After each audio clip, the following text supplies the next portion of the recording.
Hi, welcome back guys. This is your friend, the fanfiction guy. Back with another fanfiction. This is the first part of What If Deku Finally Snapped at Bakugou. Now before starting, please give this video a like and subscribe to the channel if you want more videos like this. Now let's get into the fanfic. Izuku Midoriya was no stranger to nightmares, contrary to the popular belief that he was just a happy-go-lucky, slightly nerdy, innocent little cinnamon roll. Because of his own personal paranoia, the green-haired wielder of One for All had made the decision to withhold his own history from his friends of Class 1A, and for the most part, they were none the wiser. Most of the students simply chalked it up to the same reason they didn't share anything from their time in middle school. It was relatively boring, and if anything did happen, they preferred to keep it somewhat buried in the depths of their mind. Unless anyone specifically asked, there was nothing to specifically tell. But for Midoriya, he wasn't lucky enough to have had just a plain, boring middle school experience. With his circumstances, honestly, it should have been as plain as they came. But apparently, being a plain person did not equate to having plain days. Being on the receiving end of some rather vicious bullying, Midoriya began to wear the scars mentally, as well as physically, though he had no idea they were forming. It started with the sudden flinching when anyone reached toward him.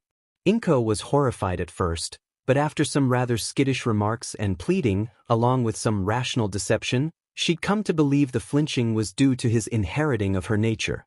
After all, he was around her all day, so it only made sense that he'd pick up on a few things, and she knew she wasn't the textbook example for courageous. The flinching only became worse at school, but his classmates were practically kids, still. They didn't particularly understand mental trauma, and for that matter, neither did Midoriya. He just figured it was like a response to being involved in a lot of fights. Which he wasn't wrong, per se. The stuttering began after Bakugou began making it a habit to cut off Midoriya mid-sentence in an effort to establish dominance over him. If there had been one thing that the blonde despised, it was being outdone. And Midoriya was smart. His brain was the only thing that let him stand out in a class of imbeciles, in Bakugou's mind. So it became the blonde's personal mission to interrupt the green-haired boy at every chance. Other bullies picked up this habit, and soon enough, Midoriya's skittish nature included a stutter that stemmed from not only fear of rejection, but also the thought that no one cared what he had to say. At night, young Midoriya began having his dreams of being All Might Jr. turn into visions of Bakugou and other bullies pummel him, and his mother expressing disappointment in him. The first few times, he was terrified, and regularly made sure his mother was not disappointed in him. Once he was sure they were fake, he began ignoring them to the best of his ability, and soon enough, they just became a semi-regular thing, just like his flinching and stuttering. Once he got to you, however, things began to change. He made friends. The bullying stopped. He had a quirk. But most of all, people paid attention to him. Which, at first, was revolutionary. But that all quickly morphed into fear as they began to see right through his carefully crafted facade that he hadn't even meant to create. It wasn't as if he was pretending to be timid or acting shy. He was genuinely a shy person, thanks largely in part to his lack of friendly interaction. But his facade of pretending to be okay, convincing both himself and others that there was nothing bothering him, it quickly began to crumble away. People began to see through it. And his belief that Bakugou hadn't been a bad person also began to erode. He'd forgiven Kaken, really, he couldn't hold a grudge anyways, so he didn't pretend to try, but that didn't mean he could keep Kaken from hating his guts. Nor could he stop people from speculating. Speculation could be deterred by behavior that disproved such thoughts, however, and that became Midoriya's primary goal when people snooped around. And it went great for a while. That is, until he'd been invited over to Yaoyorozu's mansion. Following most of everyone passing the Provisional Hero Licensing exam, Yaoyorozu decided to hold a small celebration for everyone to come and enjoy themselves as the members of Class 1A could party in honor of their large step forward in their lives toward becoming heroes. Of course, Bakugou had turned down the offer immediately, and frankly, there was no one that was opposed to that. Even Kirishima was pleased, though he'd admitted he did wish his explosive friend was able to come at one point during the night. Todoroki, admittedly, passed up the opportunity, if only because he didn't wish to cloud the atmosphere with his thoughts.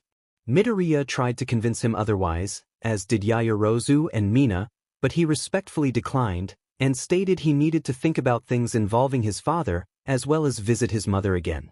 While it was unfortunate, Midoriya understood, and even he admitted to himself that he'd hate to attend a party for something he failed to do. Everyone else, however, was more than excited to have a night to just be teenagers for a change.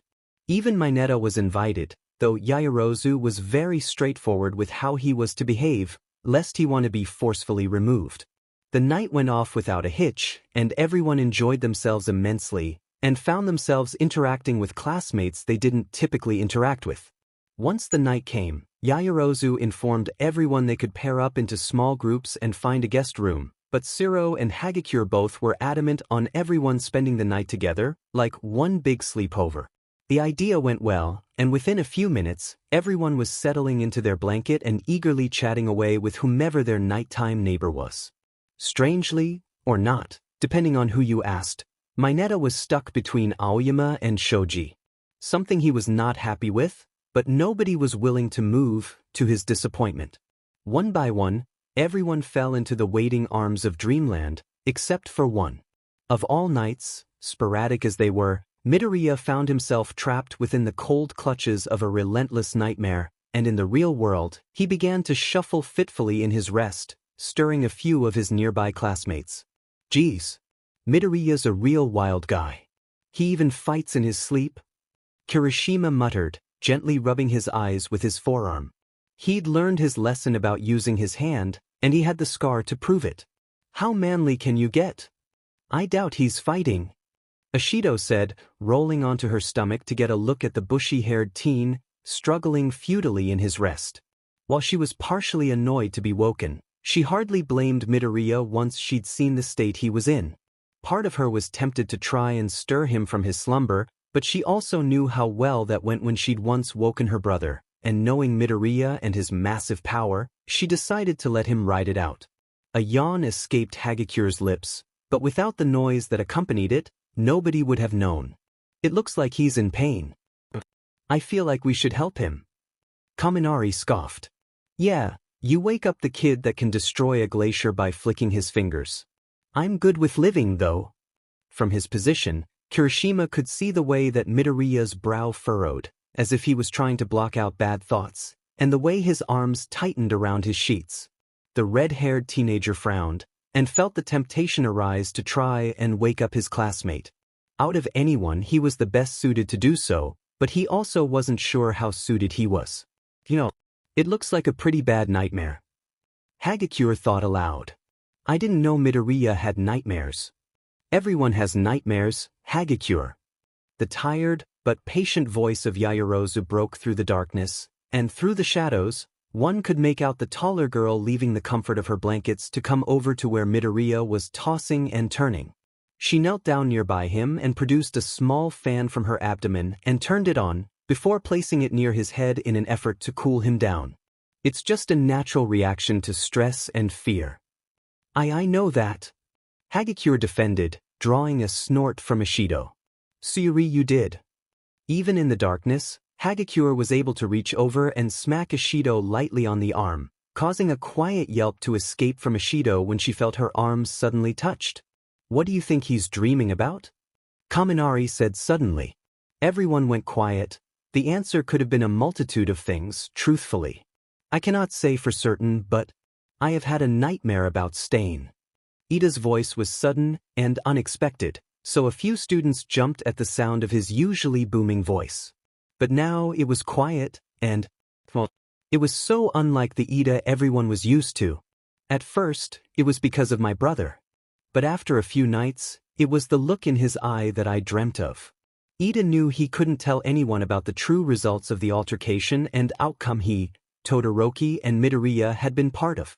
But he hadn't withheld the fact that they'd all encountered the hero killer. In fact, none of them had. Mina exhaled gently. Sometimes, I have nightmares about my parents getting hurt by a villain because of my journey toward becoming a hero.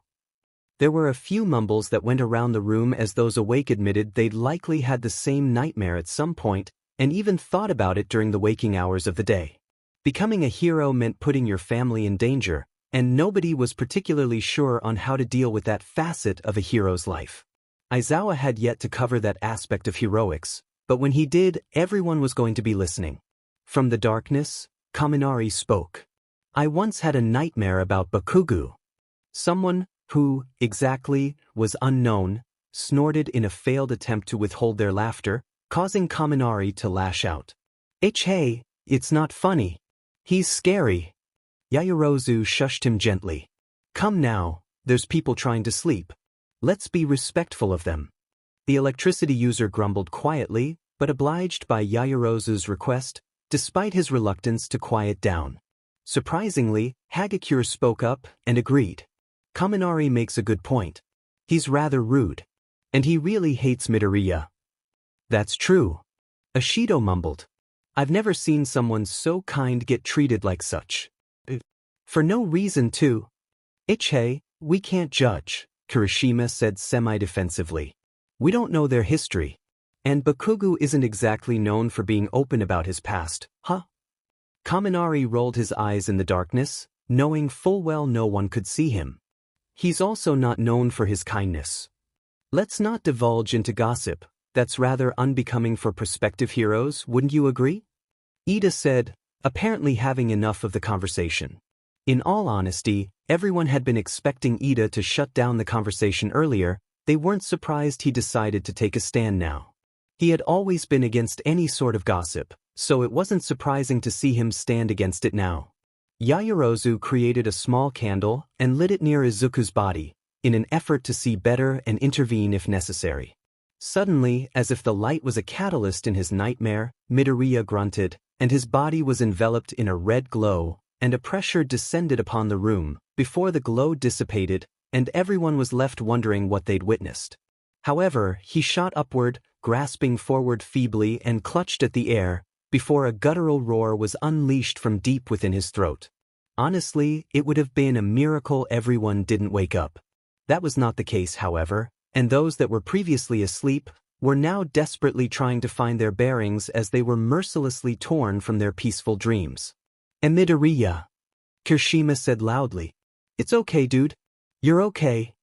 The scenery set in, and memories came flooding back to the green-haired hero, and he felt his stomach churn uncomfortably, in which Kaminari didn't hesitate to point out he was going to spew, resulting in Yaoyorozu creating a trash can for her classmate in haste, just in time as he violently retched into the basket. A few people winced at the force of which Midoriya hurled, and because Yaoyorozu was the closest, she felt the obligation to do something, which resulting in an awkward backrub. Gee guys? Midoriya asked tiredly. The question was open-ended and unspecific, but no one was particularly certain of how to answer their classmate, mostly due to his recent display.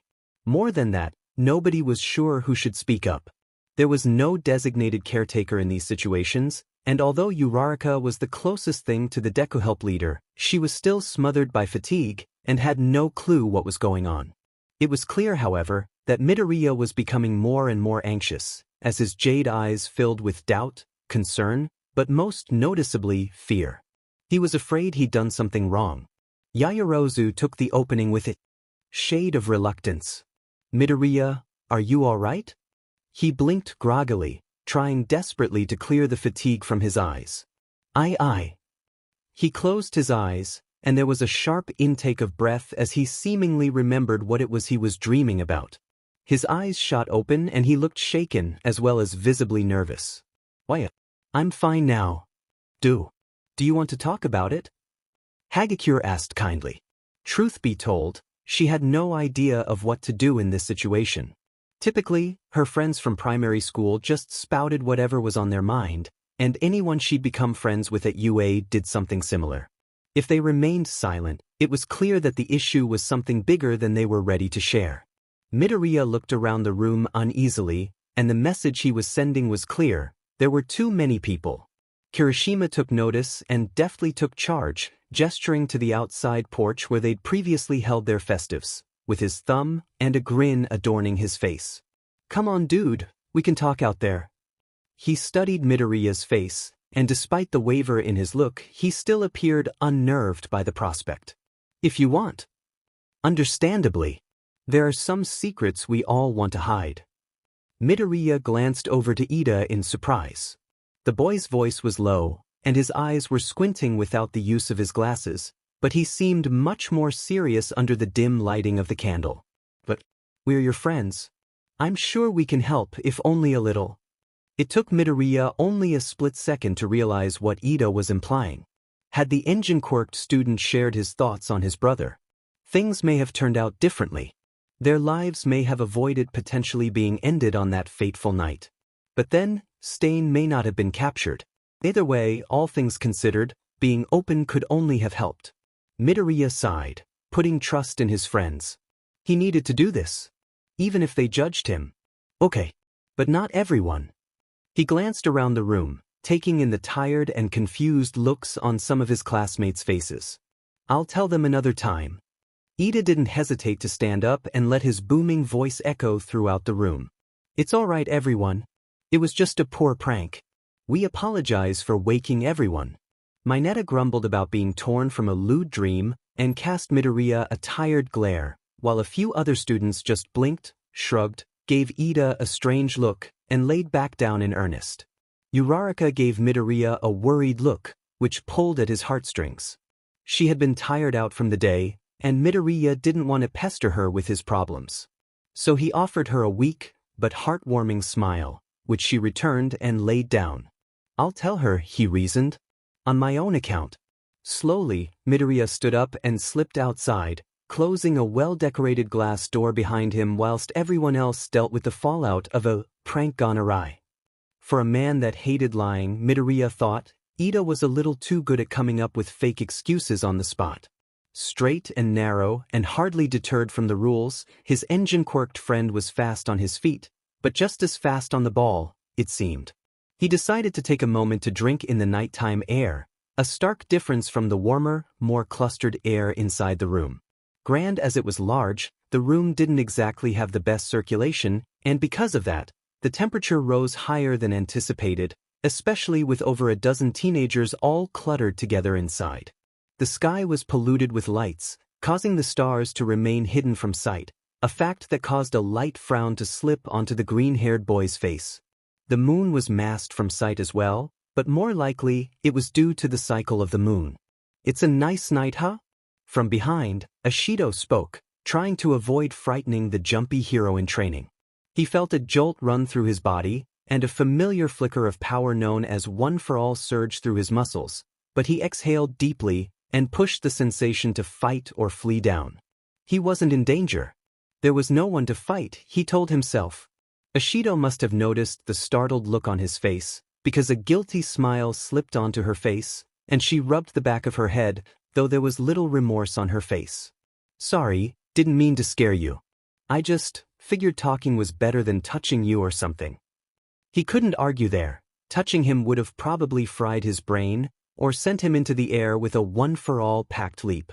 Thanks, Midoriya said with a smile, which Ashido returned happily. He could see the curiosity that was bouncing off her expression in waves, but he admired her restraint as she cast her gaze out on the horizon, despite the lack of anything noteworthy to look at. She muttered lowly, "Geez, everyone better hurry up."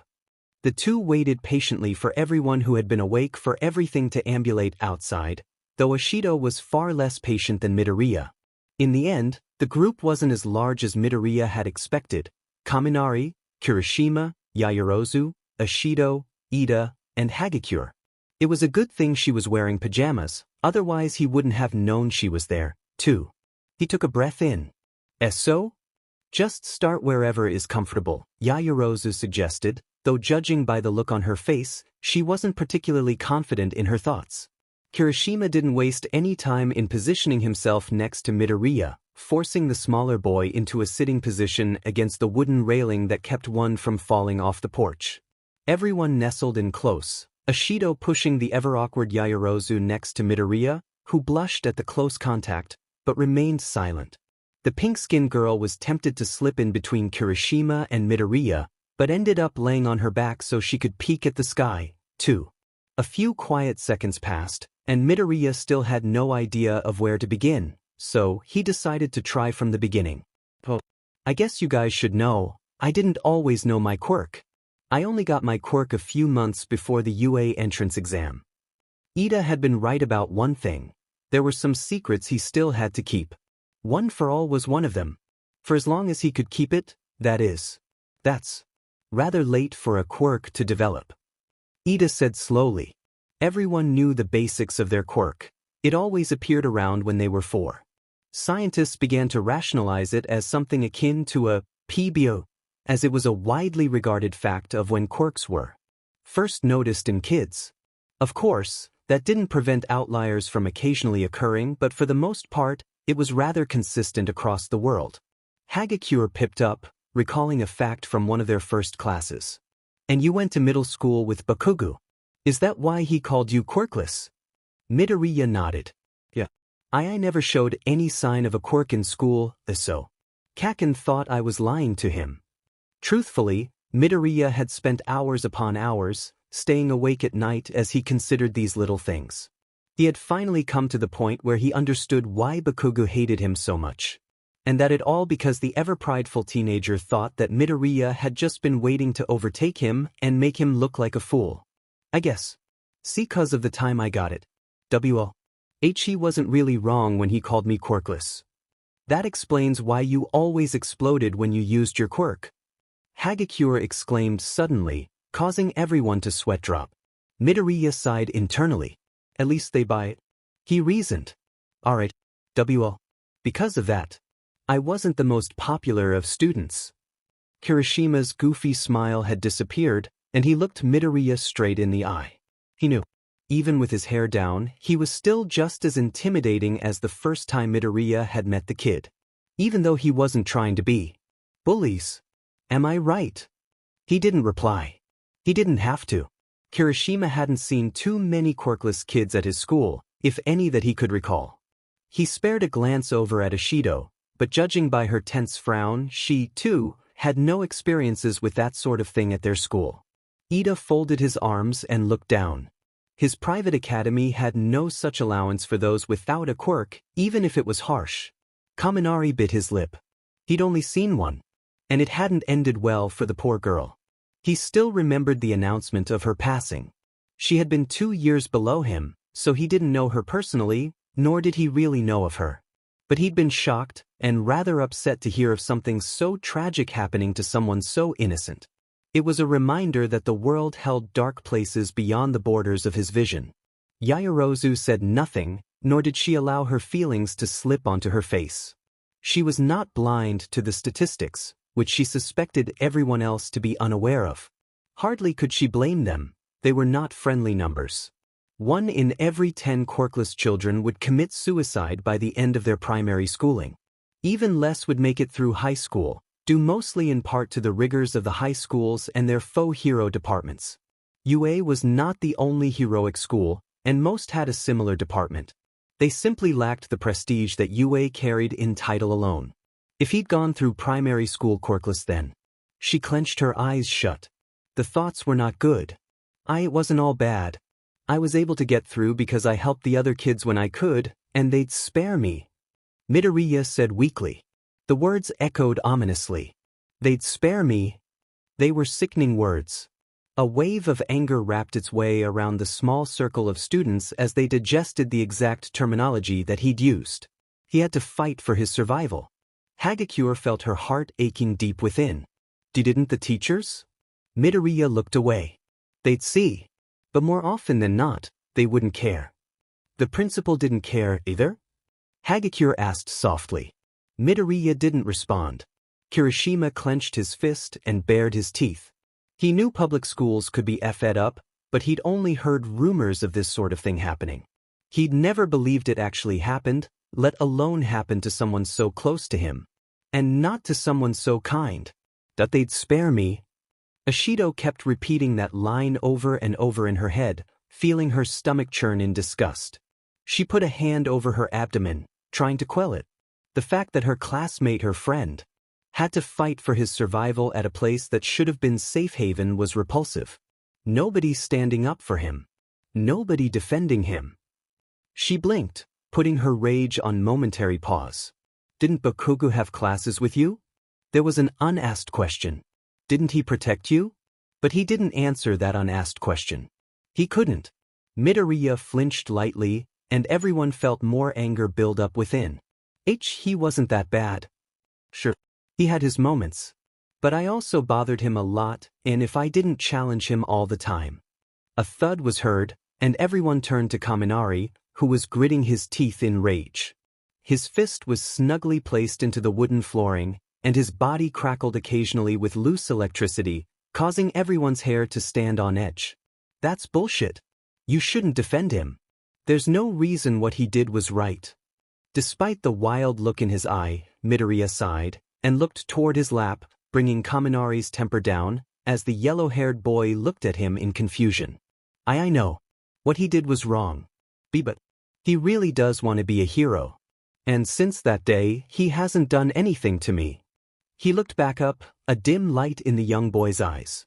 In his own Kaken-like way. He respects me now. Ashido snorted. Yeah, emphasis on in his own way. Yaoyorozu, silent for the most of the conversation, gently touched Midoriya's shoulder. She didn't want to abandon the subject of Bakugou and his behavior toward Midoriya. But she hadn't forgotten why they'd come outside in the first place. What was it that you were dreaming about, though? He paled. He had almost forgotten the original reason he'd stumbled outside. The bullies would physically attack me. Midoriya ignored the way everyone tensed up, some in anger and some in shock. But the words could sometimes hurt more. I can heal from a hit. Words take longer to forget. What did they say? Yaoyorozu asked softly. Slowly, he looked up at her and very, very softly he spoke. If I wanted a quirk so badly, I should J-jump. His voice broke, unable to finish the thought, but the implications were set, and a frenzy broke out. Kaminari stood up and snarled, electricity dancing along his body angrily, threatening to lash out at the person that spoke the vile words. Even without the knowledge of who said it, the yellow-haired teen didn't care. He'd just waltzed through Midoriya's former classmates until he found who did. He'd even take on Bakugou if he had to. Ito was shocked. Hollow-faced and silent, he leaned back and stared upward. Private kept him sheltered from people of that caliber. Nearly everyone was the same, and they were drilled to be polite, straightforward, rule-respecting, and earnest. While all these traits belonged to Ito prior to his enrollment, he'd fit right into the program, and as a result, he'd never struggled to meet people. From the time he'd judged Midoriya to the moment he'd become awestruck by the green-haired boy's power, he'd felt bad for the way he'd judged and treated him. But never once had he suspected the boy to be abused in such a way. Nobody deserved that. Kirishima and Ashido were both angry, but not enraged like Kaminari. Perhaps it was because of their anger being more shallow, but spread out in an even way. Or maybe it was because he was so angry that they couldn't get as fired up. It didn't matter. Kirishima wanted to knock the lights out of whomever said that, and Ashido wouldn't mind giving them a swift spray of non-lethal acid. Maybe even burn it into their clothes to remind them of the things they'd said. Hagakure felt her heart break, and she desperately thanked her quirk's ability to hide her face, because she could roll over and they'd never know she was silently letting tears drip from her eyes. Truly, Midoriya was strange. He was awkward, he was geekwai, he was everything that could be odd. But he was so righteous and nice. Even if he wasn't, nobody should be told such heinous things. To know her friend was actively told to end his life was terrifying, honestly. Without thinking, Yaoyorozu leaned over and enveloped the smaller boy in a gentle hug. Maybe it was because of her own awkward ways, or maybe it was because of his own, but this once, Midoriya didn't stiffen or fight off the hug. He just sat still, and though he was beyond surprised, he didn't move or react other than to sniffle once or twice. We're glad you didn't listen. Yaoyorozu mumbled softly. Her hair, down for a change, draped over Midoriya's shoulder as she pulled him in. She wasn't really sure why she felt obligated to touch him. Maybe it was because she wanted to be certain he hadn't become a number she'd read about. Maybe it was because she wanted to make sure that even though he dreamt it, he had no reason to go through with it. She just didn't want him to feel like it was right. Kirishima wrapped an arm around Yaoyorozu and tugged them in close, breathing his anger out in waves. Listen here, alright? You're our best bud, and no one can take that away. Whoever said that? You're with us now. Quirkless or quirked, we fight for everyone. So next time they say that, give them a punch and we'll be there to clean up whatever's left. And I'll kick him in the ball. Ashido said a bit too excitedly. While Midoriya had no intention of telling them who said it, he found his heart swelling and a few tears leaking loose from his eyes. Thanks, everyone. Ida put a hand on Midoriya's shoulder. He's right. You don't have to go forward alone. Despite the fear that shone in Ida's eyes, the class president knew that Midoriya was stronger than almost anyone else. And while Midoriya was passive enough, he wasn't, and he'd sooner knock out the person that said those words than listen to them spoken a second time. Come on. Let's go inside. Kaminari's about to fry everyone, and I think Hagakure's gonna need a tissue. Or 12, Ashido remarked. Kaminari immediately began protesting, stating how he couldn't believe how anyone would be so inhumane, while Hagakure frantically denied crying that much. All the while, Izuku had to secretly pinch himself to be sure he wasn't dreaming. Because even with the nightmare, having friends like he had now was a dream he wished would never end. When dusk struck, it was upon the two representatives from Class 1A to be sure everyone was snugly in bed, or at least, accounted for, safely in their rooms. It wasn't a matter of safety for the students, despite what Ida and Yaoyorozu told everyone, but more of a safety for the two of them, since the later it got, the more unpredictable certain students became. The curfew rule used to just extend toward everyone being located back in the dorms. Thanks to an isolated incident involving Tokoyami and Dark Shadow, Kaminari, and Shoji, along with a less accidental incident involving Mineta, it was decided that everyone needed to be inside their rooms before there were obvious protests at first. However, it only took a few silent rule breakers to begin bending the new curfew in an unintended way. Ashido would be found in Hagakure's room, the two staying up to either hang out later or watch a movie since the common room was off-limits, and eventually other students spied the loophole. To Ida's dismay, even Midoriya took advantage, staying up in Kaminari's room for a video game tourney involving Satu, Siro, and Kirishima. The timid, green-haired boy had only blushed and weakly apologized, though it took all of Ida's willpower to not ask for an invite next time it happened, and judging by the noises he'd hear on some Friday nights, he knew his scolding hadn't exactly dissuaded Midoriya, nor any of the others. Going to the kitchen was the only acceptable reason to be out of your room during the night, and because of that, it began to evolve into the hangout of those with insomnia.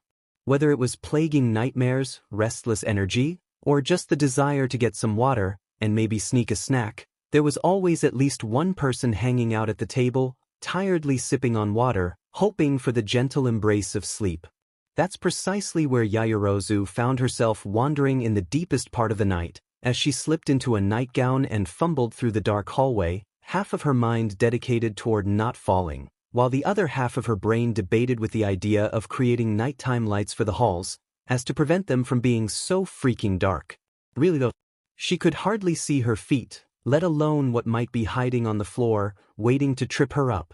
If she fell, she'd be having a serious word with Aizawa about the design of this place. Once she got to the stair, she exhaled in relief as dim floor lights illuminated the curve of each step, and tread downward, taking care to avoid falling at this point.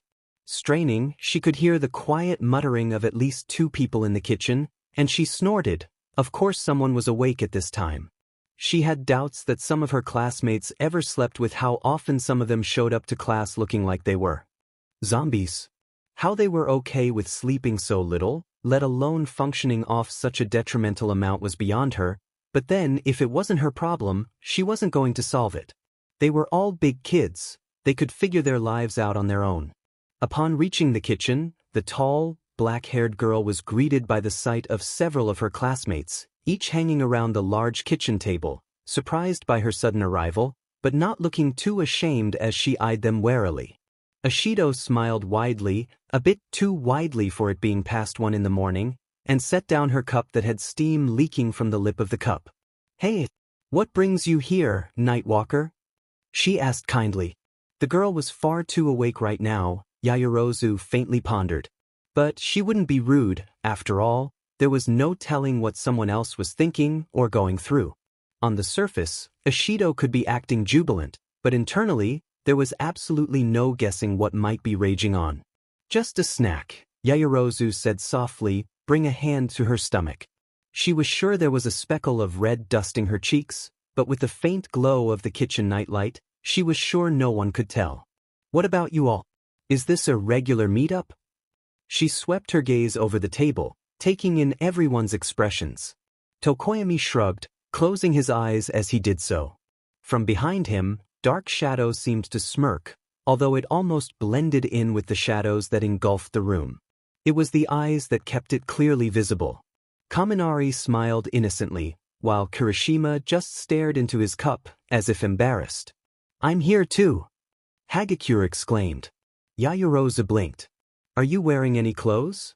Thank you, Kaminari emphasized. We've been discussing that for like 10 minutes. It's more comfortable to sleep in the end. Hagakure defended. You boys won't know, 'cause you're not cultured. I don't think that's the reason, Kirishima said lightly, scratching at his hair as he said so. Anyways, it just kinda happened this way. I came down first, and saw Tokoyami hanging out by his lonesome, so I asked to join him and here we are. She turned her gaze to Tokoyami. Oh. I do not sleep well. Dark Shadow is most active at night. And he can be irritating. The last part was spoke with such annoyance, Yaoyorozu was about to make sure she hadn't overstepped a boundary, before Dark Shadow scoffed and crossed his arms. I just wanted something to do. Tokoyami bristled. You moving everything around is not doing something. Maybe you should invest in some games, then. Is he like this every night? Yaoyorozu couldn't help herself. Honestly, if her quirk was something sentient like Dark Shadow, she had no idea how she'd function, since she'd want to take its considerations into account. Tokoyami sighed. No, thankfully. It appears that he is influenced by the lunar cycle, though I can't quite identify why that is. He looked back at Dark Shadow, who turned away defiantly, obviously not quite over their little spat, before looking back at the tall girl. Tonight's full moon has him more active than other nights, and because of that, he is restless. And it appears he wants the same for me. I see. Yaoyorozu admitted with a weak smile. What about everyone else? I just couldn't sleep. Ishido said gleefully. It took most of Yaoyorozu's willpower to avoid commenting a potential hypothesis on why that might be. Same, although, I guess this is my punishment for staying up all night last night and missing part of class, huh? Kirishima said, thinking back to the long night of video games he'd indulged in. It had been a bit of a surprise to Yaoyorozu, seeing her red-haired classmate oversleep, since he was usually pretty punctual and got to sleep early enough, but it appeared that she had her answer to his missing presence. Something told her that Kaminari's reason might be coincidentally related, and sure enough, she glanced at him, which he responded to with a sheepish smile.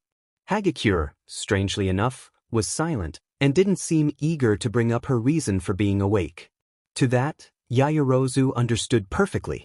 And so, the tall girl would respect Hagakure's privacy, and wouldn't press unless the invisible girl brought it up on her own. Having found everyone's reason for being awake, Yaoyorozu made her way over to the cupboard, and fished out some of her high-calorie snacks courtesy of her parents. When she'd been growing up, her quirk expended more fat than she had available, which, at times, left her lethargic and unable to use her quirk for long periods of time. To get around that unfortunate slight, her parents located and coincidentally invested in a brand of high-calorie snacks that were designed for people with quirks similar to hers. They'd provide all the necessary energy, without sacrificing taste, or including some dangerous ingredient that would leave her ill after consumption. Ishido glanced at the wrapper and hummed thoughtfully, prompting Yaoyorozu to swallow and speak. It's like a protein bar, common in the western side of the world. It's ideal for quirks that consume high levels of energy, she explained. What does it taste like? Ishido mused, sniffing the wrapper. She frowned, unable to place the scent. You can try one. I just don't know how much you'll like it. She paused, unable to find an appropriate description. Dense. Truthfully, They sat pretty heavily on her stomach, and just one bite made her feel like she was full. But she knew that the sensation was deceptive, especially since the whole bar was the recommended serving, and if she didn't scarf down the entire thing, she'd miss out on all the additional calories that her body would store as fats. For someone who couldn't readily burn the fat, she had no idea how it would present, but that didn't mean she would stop the pink girl. Besides, people ate them all the time for large-scale workouts, right? Yaoyorozu had, additionally, scanned over each ingredient and come to the conclusion that anyone could consume the bars. It ended up being a peace of mind study, since she didn't want to feel guilty if someone accidentally ate one of the bars and ended up feeling sick afterward. Both Kirishima and Kaminari put their hands up as Yaoyorozu offered them the box. "Nah, I don't do well with calories," Kaminari muttered. "I'll pass too. I just ate. Maybe another time, though." Yaoyorozu nodded, smiling as she turned the box to Hagakure and Tokoyami, who both refused the snacks. Ashido stuck her tongue out and blew them a raspberry. "You guys are boring. I'll try one." She easily undid the wrapper and bit into the bar, before Yaoyorozu even had an opportunity to warn her about the fullness she felt after her first bite. She sighed. Mina would learn on her own. And sure enough, after 3 straight bites, and half the bar down her gullet, she paused and groaned uneasily. "Geez, I feel like I ate a whole dinner." "I did warn you they were dense," Yaoyorozu countered. Maybe dense hadn't been the best description? Ashido eyed the remaining bar and sighed. "It did taste good though." She set the bar down, apparently not eager to choke down the remaining half. "My poor tummy." A sudden noise from the entry of the kitchen drew everyone's gaze from Mina's spectacle toward the doorway of the kitchen, where Yaoyorozu blinked in surprise at their newest addition. A mess of bed-tossed green hair stood somewhat timidly in the doorway, the unmistakable glimmer of his emerald eyes shining as the kitchen's lighting struck them, though surprise was written all across his face. "Oh, sorry. I just wanted to grab some water. I didn't know everyone was awake." "Midoriya, bro." Being the first to recover, Kirishima's face easily slipped into a smile and he spread his arms, welcoming their newest companion. "It's no biggie, we're all just kinda relaxing." "We didn't wake you, correct?" Yaoyorozu asked. While she was sure they hadn't been that loud, it was impossible to tell sometimes. Thankfully, he quickly refuted her question, shifting awkwardly in place as he did so. "I just needed water." "Izuuya!" Ashido cried, hands holding her stomach. "My belly hurts. Can you rub it?" Even in the dark, it was impossible to miss the way Midoriya's face lit up like a Christmas tree, the heat practically radiating off his skin so that Yaoyorozu could feel it from where she was standing. I don't think. Please see." "Ashido, don't pester him," Yaoyorozu lightly scolded. The pink-skinned girl paid her no heed though, and rushed over to the boy, practically sinking to her knees in an effort to convince him otherwise. "I'll be your best friend." Hagakure took exception to that. "Hey!" It was plainly obvious she was wearing down his opposition. Finally, after a few more seconds of begging, he relented, and she pumped her fist in the air, celebrating as she did so. "Yamamo, can we use the couch in the common room?" She wanted to say no, and the better part of her told her to have everyone go back to bed. They had class in the morning after all. But yet, somehow, she felt like it wasn't the right thing to do. She knew Midoriya's history of nightmares. His current alert status whispered to her that he'd had another nightmare, and possibly wasn't ready to be ushered away from people that might be calming to him. Even something as trivial as rubbing Ashido's stomach might take his mind off of the nightmare, if that was what had drawn him from his slumber. So, she too relented. Fine. But everyone needs to go to bed soon, deal?" A few quiet celebrations rang out, and internally, Momo had a sneaking suspicion she'd just gotten played. But it was too late to revoke her decision.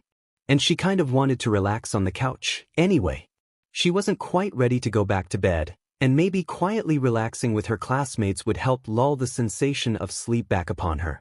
Within moments, they all migrated to the couch, after Midoriya got his cup of water as he'd initially come for, and as soon as he was seated, Mina tossed herself across his lap, drawing another round of blushing, and lifted her nightshirt, exposing her stomach, which really sent the poor teenager into a wave of stammering. Honestly, part of Yaoyorozu wondered if Ishido lived for this sort of thing. "Come on.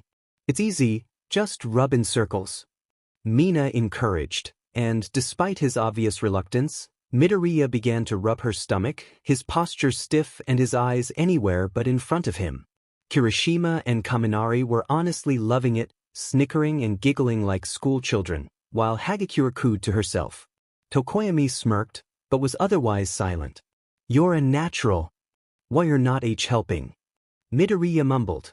The small group fell into silence, minus Mina's faint mumbles of encouragement, countered by Midoriya's flustered mutters, and Yaoyorozu took another bite of her bar, slipping into a contemplative mood. She'd never exactly spent time with her classmates like this. Of course, they'd all study together, and once in a while, they'd have movie marathons, where everyone would be allowed to pick a movie, and they'd vote on which one to watch. Surprisingly, Mineta had won the vote several times, and so far, he'd had yet to disappoint with his selections. Otherwise, they ate together on certain occasions, and small outings were had between social groups. But otherwise, there wasn't a whole lot of separation in the social groups. Ida, Uraraka and Todoroki were most exclusively found at Midoriya's side, and although he didn't mind mingling with other groups, which likely was a result of his nightmare story he'd shared at her mansion previously, he mostly kept to his own group. Similarly, Kirishima and Kaminari kept to their exclusive and larger social group, which conveniently included Ishido and Hagakure. Tokoyami was usually found with Shoji and Koda, leaving just her as the outcast. She supposed she fit into Kirishima's group, but her distaste of Bakugou's rather vulgar diction pushed her toward Midoriya's group, especially since she'd found something of a kinship with Todoroki, dating back to their battle trial against Mr. Aizawa. But on a typical day, she didn't really have a socializing group, and for that, she felt a little excluded. Friends hadn't been something easy for her to come by, since her family was so well endowed. People regularly attempted to take advantage of her willingness to become friends, and because of that, she'd learned to become relatively careful with who she considered her actual friends. Her time at a private academy had also kept her from making specific friends, since many of her fellow classmates had come from around the country, not just the local area, making it hard to arrange for extracurricular activities. Yue had offered her the best chance so far, but strangely enough, she felt like she wasn't taking full advantage of it. "Is there something on your mind, Yaoyorozu?" Midoriya's voice snapped her from her thoughts, and she smiled kindly toward the boy's question, not ignoring how he seemed much more comfortable with his current actions. "Oh no. She trailed off. Was it right to speak her mind? It would only be burdening her fellow classmates with problems that weren't their own. But they were learning to be heroes, after all, and Midoriya specifically had portrayed an attitude that screamed, "I don't care if it's not my problem, I care about everyone. Maybe they wouldn't mind?" She sighed. "Might as well be honest. Sometimes I feel like I don't exactly resonate with everyone." She could feel everyone's looks on her as she focused her gaze onto her hands, which laid in her lap. "I know that everyone is pleasant, but I wouldn't say I fit in with anyone specifically. If I must be honest, up until the tutoring, I don't know if I had fit in at all." "Ah, you shouldn't think that way, Yaoyorozu," Kirishima piped up. "I mean, I know it's not much, but you're pretty manly and dash." What he's trying to say, Hagakure interrupted sweetly, ignoring the red-haired teen's protests, "is that you're really nice and you could talk to anyone if you wanted. But I understand why it can be difficult." The invisible girl adjusted on the couch, sighing as she did so. "Being, invisible, it can be kinda hard for me to break out. In middle school, I didn't stand out until my last year, because I didn't think anyone cared about an invisible girl. But then, one of my only friends told something important."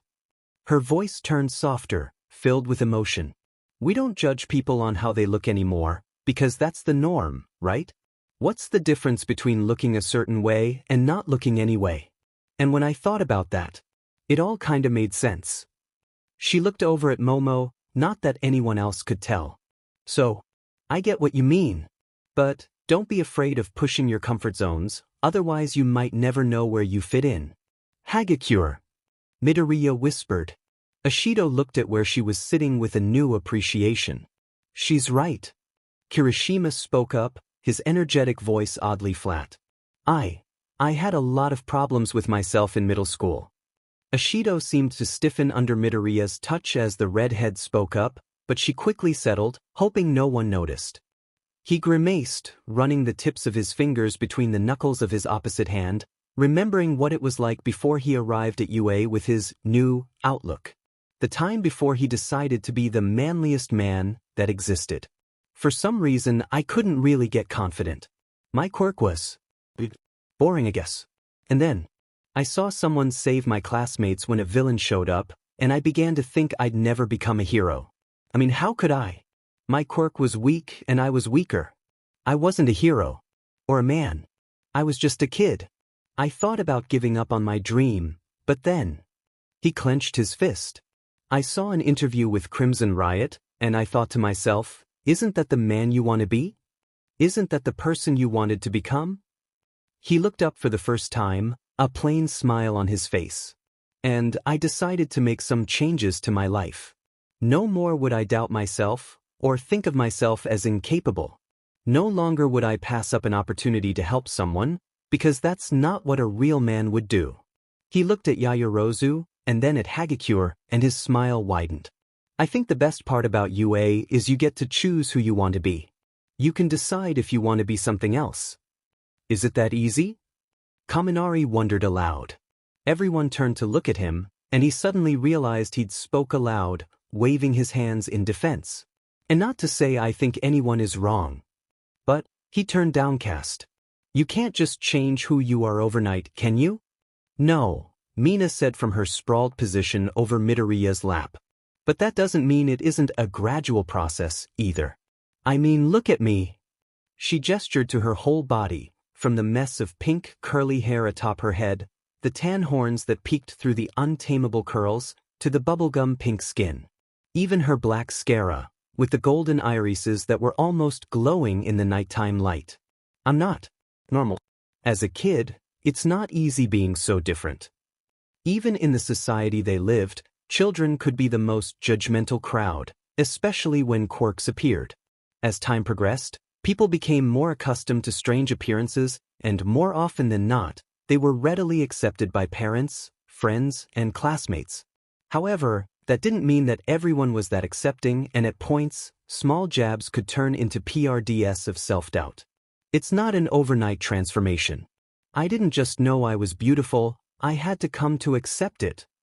Yaoyorozu almost sweat-dropped at the acid wielder's confident words, but a part of her respected the abundance of confidence she seemed to have. Part of her even envied Ashido, that was the same confidence she should have. People had been telling her since she was a child that she was beautiful, the proper mix of tall and slender, with accelerated developed as part of her quirk. Her eyes were radiant, her hair was silky, her skin was flawless, and she stood out in every appearance she made at her parents' parties. She'd been showered with compliments, yet they all felt hollow. And as she stood amongst the adults, she didn't feel beautiful. She felt trapped. Nobody seemed to see her in a different light. It was all about her looks, accompanied by her amazing quirk. Nobody paid attention to her critics, or her demons. No one banished her doubts, or her questions. They left her to fight her own alienated mind, tending only to her outwardly appearance, as if their praise would land them in a favorable spot later in life. But she was not shallow, nor, she suspected, had she ever been. She wasn't particularly sure why that was. Her parents didn't exactly ingrain humility into her daily life, nor did they attempt to keep her grounded to earth. It was suspected that her inability to make friends was what kept her pride small, and her confidence smaller. Easy for you to say, you don't turn stupid when you overuse your quirk. Kaminari groaned, stray bolts of electricity dancing up his arm as he spoke. I can't tell you how many people in this class mock me because of that. I'm sure they're just joking, Midoriya protested. I mean, they make fun of me because I used to break everything. Kaminari was silent. Plus, you're really strong. I don't think there's anyone that could go toe-to-toe with you in pure power. Even Kaken. Your quirk is powerful, you're powerful. Kaminari snorted lightly. You're too pure, bud. A blush spread over Midoriya's cheeks, and he subconsciously began rubbing at Ishido's stomach faster. I don't know about that. You really are, dude. Kaminari leaned back, folding his arms behind his head as he thoughtfully looked toward the ceiling. Man, I wouldn't mind taking a crack at whoever bullied you in school. Midoriya froze, like he'd been encased by Todoroki's ice. Tokoyami frowned. I believe I might be missing something. Everyone looked uncomfortably at one another. The electricity user blanched, as if realizing his mistake, and he winced when he looked at the disapproving look on several of his friends' faces. Sorry. It's fine. Several eyes turned to Midoriya, who was moving once again. A small, almost faint, smile touched his lips. I've gotten over it. He paused, deliberating something before speaking again. I was bullied a lot in middle school. People said and did some terrible things. I kinda have nightmares now, and every so often, I remember the things they said. Is that why you're awake now? Tokoyami asked quietly. Silence. Why? I had another nightmare. From the corner of her eye, Yaoyorozu saw Ishido squeeze Midoriya's thigh, which surprisingly didn't cause him to redden like everything else had. In fact, he almost seemed appreciative of her gesture, and offered her a wobbly smile in return as he picked up his rubbing once more. Was it? Kirishima trailed off, but the illusion remained intact. Was it like the last one? Midoriya hummed softly. Yeah. His voice was surprisingly rough, though it wasn't because of anger or irritation. Likely, it was due to his fatigue slipping into his words. Just the same one it always is. Nobody asked him if he was okay, because they already knew the answer to the question. He was still with them, so he'd assert as confidently as he could that he was fine. And they said, that? Kaminari asked, barely containing his anger. It still rubbed him the wrong way, it seemed. Midoriya nodded wordlessly. The yellow-haired teen huffed. Scumbags. You don't believe them, do you? Hagakure suddenly asked, fright slipping into her voice. What? Midoriya's eyes almost bulged from his head. No. I mean, when I was younger. And maybe it crossed my mind, but it hasn't been something I've even wondered since meeting you all. I couldn't. He trailed off, sniffling. I couldn't do that to any of you. No one stirred, letting the silence blanket over them until Midoriya broke it again. Nothing can really erase their words, but everyone's kindness. It makes me glad I came here. A flurry of activities suddenly found Midoriya smothered in affection, as Ishido, Kaminari and Kirishima all dove to protect their precious cinnamon roll, with Hagakure jumping on top of the pile, giggling as she did so. Midoriya weakly protested, but began laughing as elbows poked into sides, drawing yelps and sharp protests from whoever got a rib full of elbow. Tokoyami teased a smile. I might not know your circumstances, but I applaud your resolve. You approached me during the sports festival, even when I had no one. My lonesome is something I've grown accustomed to. But I admit having your break that streak was very refreshing. Dark Shadow makes it difficult to want to seek companionship because of how his power can change. Dark Shadow, crossing his arms as he silently floated in the air, behind the couch. My schooling has been spent mostly by myself, so for you to so readily break that. I appreciated that, Midoriya. Ah, looky. You've touched everyone here, you know? Ishido said, pinching Midoriya's cheeks. And you really touched me. I'm so proud of you. Ishido. Yaoyorozu smiled, repressing a laugh. She glanced at the clock and sighed as she realized the time. They were in for a nasty surprise when dawn broke. But as she glanced back at the dog pile that had formed, she realized it was the tender moments like these that mattered more than the extra 2 hours of sleep they'd probably not get anyways. The bonds they'd form, the experiences they'd share, the emotions they'd tie to one another. Each would serve them so much better. And so, they all stayed together, laughing and joking, and they groaned together when the sun peeked through the window, realizing they'd burnt the remainder of the night away. Yet, no one seemed to regret their choice. There was something that Class 1A had, that Class 1B was lacking. It was evident no matter who was looking, and despite all attempts to rectify and find that missing piece, it remained a solo divider between the two classes, much to the chagrin of many Class 1B students. They couldn't discover its origin, no matter how hard they looked. Many of them had settled on the difference being their experiences. Class 1A had, without a doubt, been exposed to far more in their young schooling career, and because of that, they supposedly stood above Class 1B.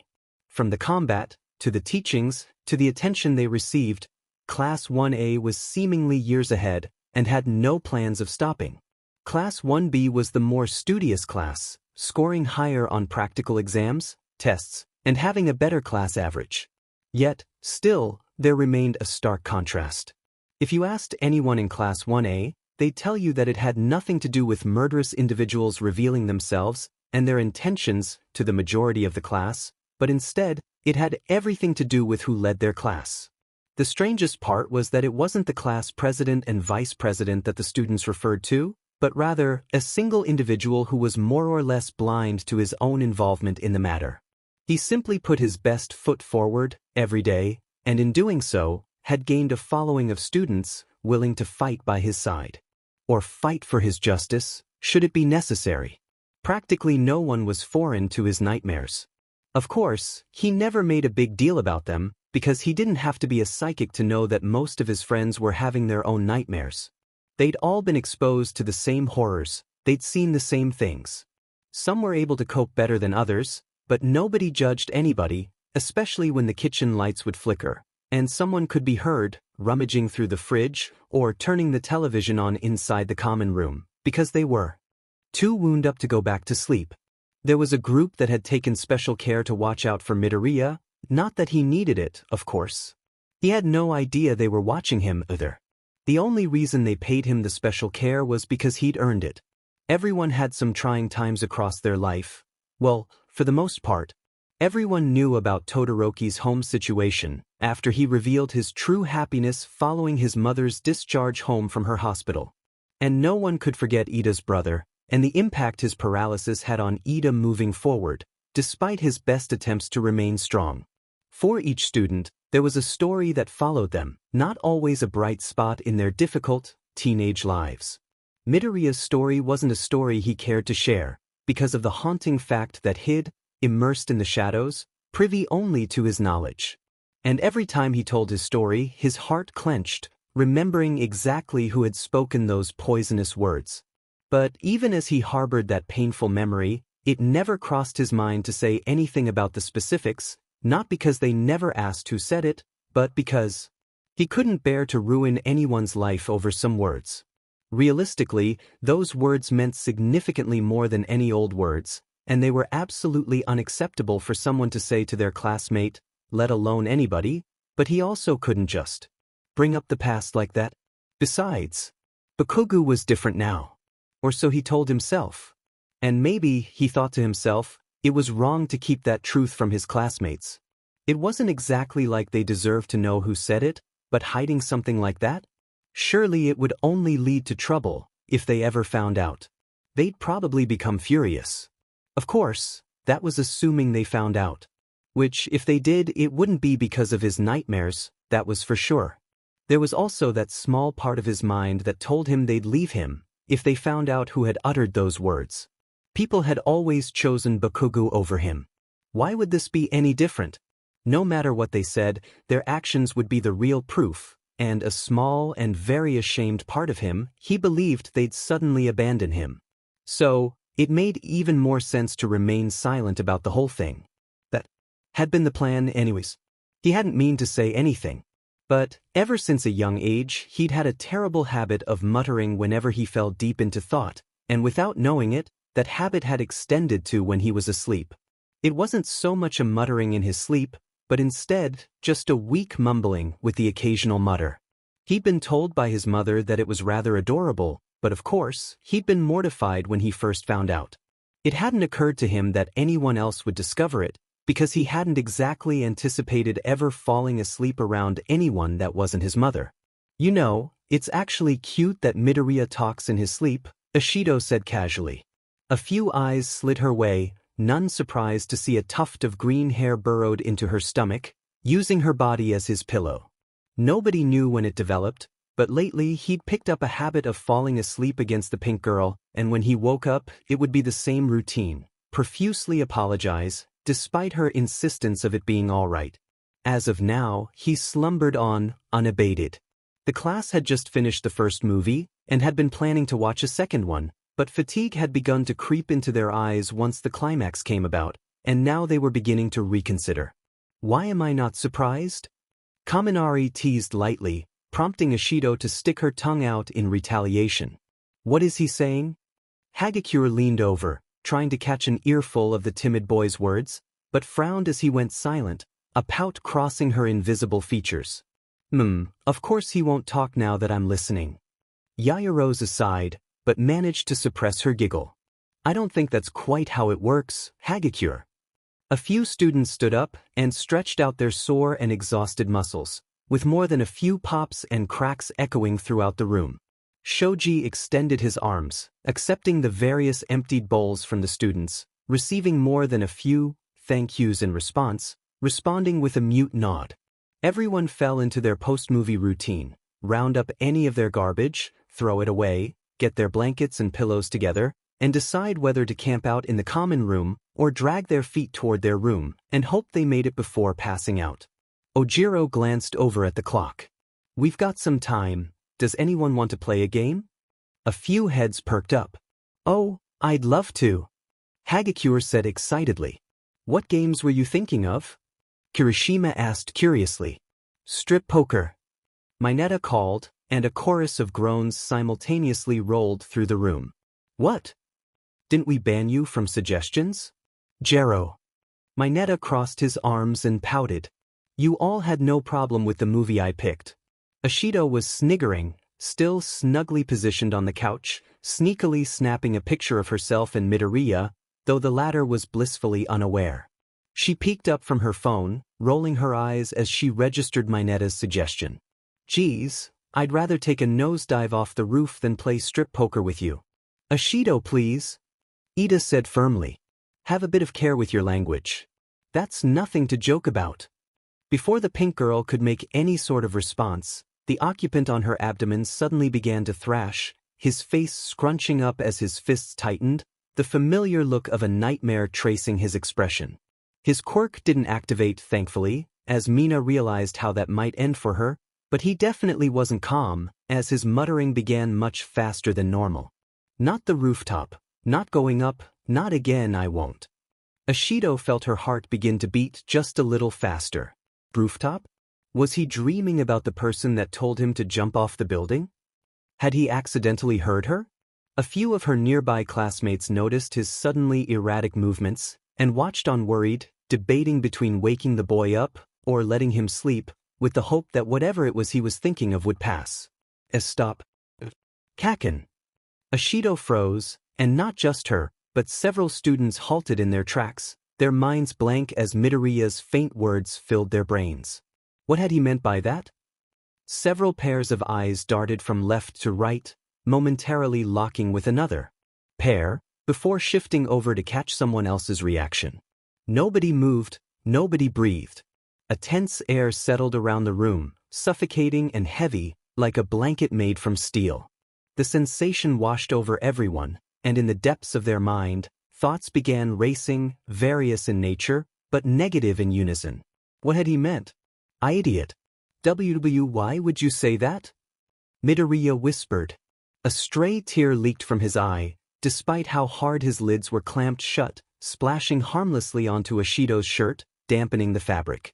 On any normal given day, the pink girl would have gently stroked his hair, whispering sweet nothings in hopes of soothing his rave-ged soul, but this was not a given day, and this was nothing normal.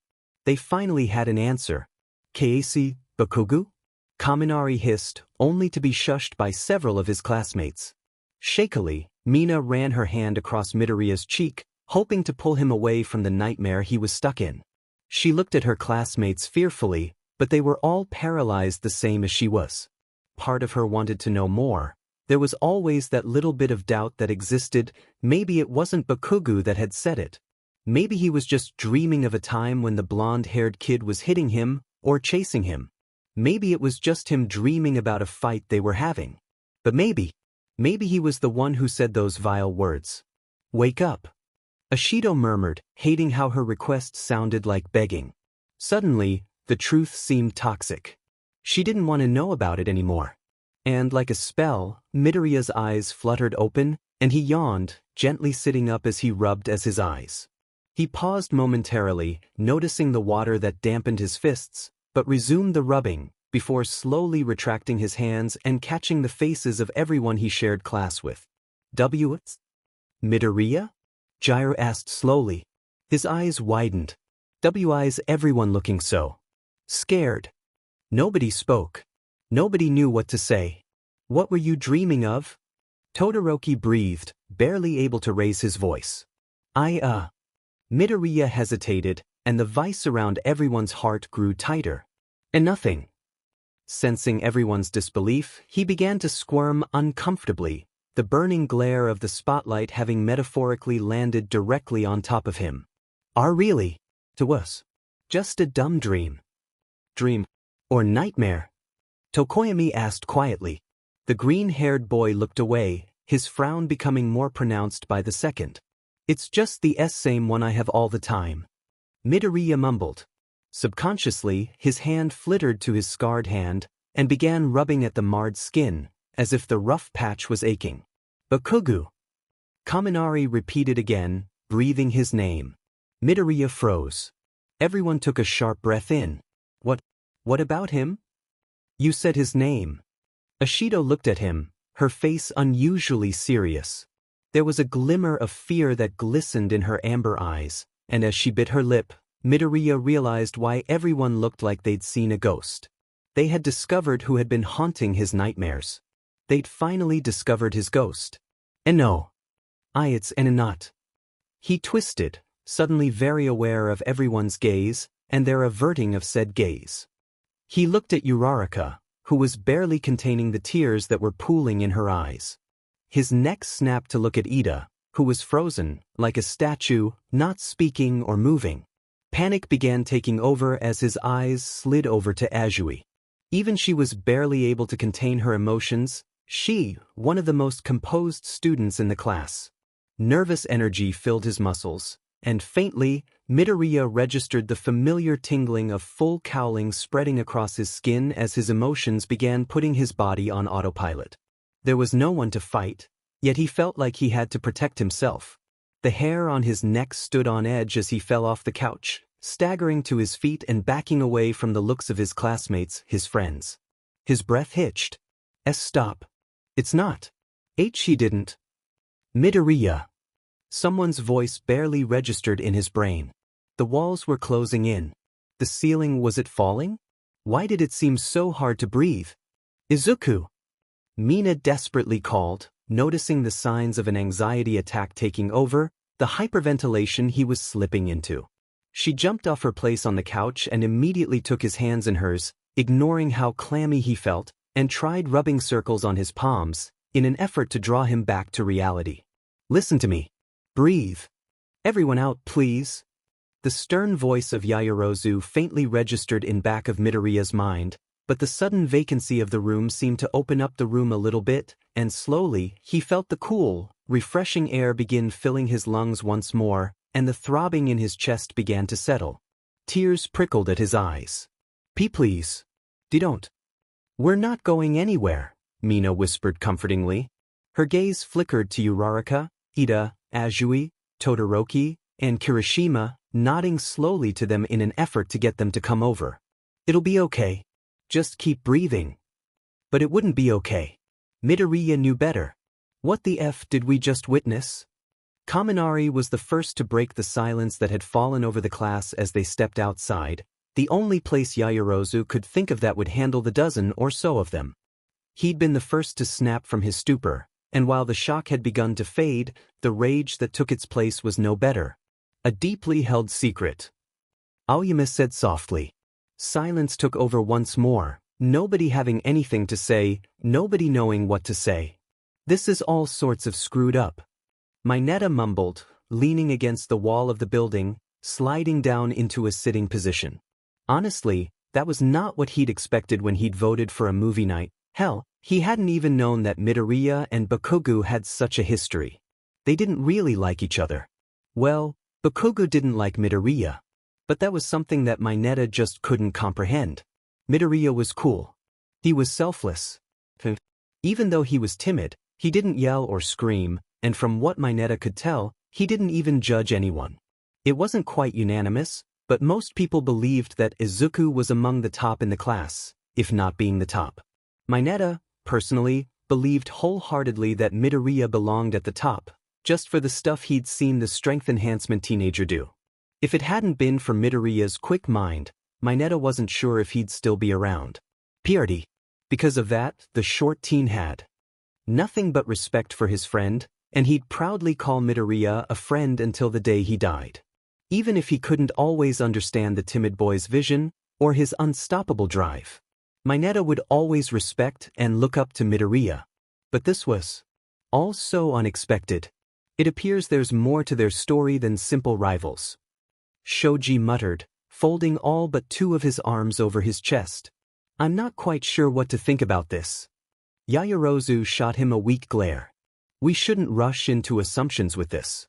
And we definitely shouldn't treat anyone differently until we know more. You can't honestly tell me that this, Kaminari said heatedly, gesturing to everything around them, is up for debate. Bakugou told Midoriya to key dash. Unable to take any more, Gyre jammed her ear jack into the yellow-haired boy's side, eliciting a sharp hiss from him, but more importantly, stopping his tirade before it went out of control. She weakly glared at him, which he returned, though it wasn't because of her intervention, and they both knew that. Everyone was worked up, and tempers were high. Nobody knew what to do. The tall, black-haired girl drew a breath in, pinched the bridge of her nose, and exhaled. Is there anyone unfamiliar with what is going on? I might as well eliminate any doubts, so that we prevent rumors from popping up. A few shaky hands went up, and Yaoyorozu nodded slowly. She wasn't exactly surprised. Most of the class hadn't yet discovered the history that Midoriya had shelved away, far out of reach for anyone, including himself. Part of her felt dirty as she contemplated how to reveal the skeletons that lurked within their classmates' closet. It wasn't her secret to share, after all. But if she didn't say anything, a curse tumbled from her mouth before she could stop herself. If she remained mute, then there was a very realistic chance that the rumors would crop up like small fires, before they run rampant and catch the whole school ablaze. Then, Midoriya would be forced into a situation that he certainly wanted to avoid. It should be clear, Yaoyorozu said slowly and deliberately. Anything said here, tonight, remains here. Nobody, and I mean nobody, is to find out about this. If anyone decides to share what they learn. The tall girl trailed off, her eyes stony and her gaze cold. She was above meager threats, the vague promises demeaning to her status. However, she would ensure that anyone that couldn't contain themselves would be properly dealt with. There seemed to be a consensus, everyone hastily agreeing with Yaoyorozu's heavy words, most likely to avoid her rage. It slightly bothered her, and she hoped that they were agreeing simply because they wanted to help their frightened classmate, but ultimately, their reason wasn't within her control. The only thing that mattered was their loyalty. Right? Well, as you have seen, Midoriya and Bakugou do share a history together. She still wasn't certain of how to begin the tale, but clearing the obvious seemed like an ideal start. History. Dating. Yaoyorozu pinched the bridge of her nose. She shot a weak glare at Mineta, but her glare wavered as she failed to note any malicious or snark on the short boy's expression. In fact, he looked simply. She sighed but clarified. No, they were classmates. Childhood. Friends. Nobody could miss the inflection in her tone as she uttered, friends. From everything I've gathered, Bakugou developed his quirk and became rather inflated. Midoriya was a late bloomer. And by that, I mean late. I don't mean to interrupt, Siro said, quivering slightly as Yaoyorozu's steely gaze settled on him. But I think we all kinda know that, right? I mean, Bakugou's a cocky and Midoriya's kinda scared all the time, but what does their quirk development have to do with anything? Yaoyorozu bit her lip. Here came the first trial. Bakugou bullied Midoriya harshly. The reactions were exactly as Yaoyorozu expected. There was anger. Kaminari hissed again, his temper still running hot from earlier. Tokoyami's usual unflappable visage became darker, and his eyes seemed to radiate power as he glowered silently. Aoyama seemed to glare, although with his usual expression, it was difficult to discern his true feelings, minus his quiet mumbles. How uncouth. Jairu seemed relatively uncomfortable, rubbing her arm as she kept a vigilant eye on Kaminari, her earjacks at the ready. Shoji simply seemed stunned, his eyes wide and his arms limp. Koda didn't hesitate to shed a tear, and he pitifully gazed back toward the door they'd emerged from. Are you sure? Ojiro asked shakily, drawing everyone's attention to him. He seemed to be struggling between accepting and denying the information, not like Yaoyorozu could blame him. She'd been rather surprised when she found out initially, despite her hypothesis. Bakugou isn't but that's kind of far, especially for someone who wants to be a hero. Have you seen him? Kaminari erupted, his quirk flaring up coincidentally. Really, the kid has been a JRK to everyone since arriving at this school. He regularly talks down on people and calls us all extras because he thinks he's the best at everything. I wouldn't be shocked if he was the one who told Midoriya to die. Die? Several students blurted out, and in a matter of several seconds, the order that Yaoyorozu had established came crashing down. Chaos reigned supreme, voices clamoring above one another in a vain effort to be heard. Yaoyorozu didn't have the heart to glare at the electrification user. Honestly, she felt and supported his rage. When Midoriya had initially revealed the relationship he and Bakugou shared, the tall girl had her own suspicions. His meek behavior around the blonde, paired with everything he embodied upon his initial acceptance into UA, led her to believe that he was a likely culprit. She, of course, hadn't said anything, because rumors were unbecoming of her, as well as any prospective hero. That didn't stop her from speculating, however. And, as she studied their dynamic in class, and in the halls, she couldn't ignore the glare that Bakugou would level on Midoriya's unaware figure. It was almost as if the explosive boy had a personal grudge, something fueled by years and years of building. As much as it frustrated her, she couldn't determine why that was.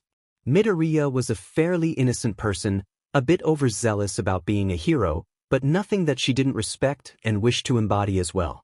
A small part of her wondered if perhaps Midoriya had been different in middle school, but his personality said otherwise. It was too radical for him to change so suddenly in one summer. And the honesty behind his words during their little moonlight therapy session had her convinced he'd been a rather timid child too. Which begged the question, why did Bakugou treat Midoriya as a personal attack to his life? There was the obvious aspect of Midoriya's rapid development. If he'd been formerly quirkless as he suggested, then perhaps Bakugou felt threatened by his classmates' sudden ascension and utilization of his powerful quirk. But that was petty behavior. It was the telling signs of a mental disorder, one that needed psychological intervention, lest it develop into something further. And judging by the toxic relationship between Midoriya and Bakugou, it was clear that it had been left untouched for years.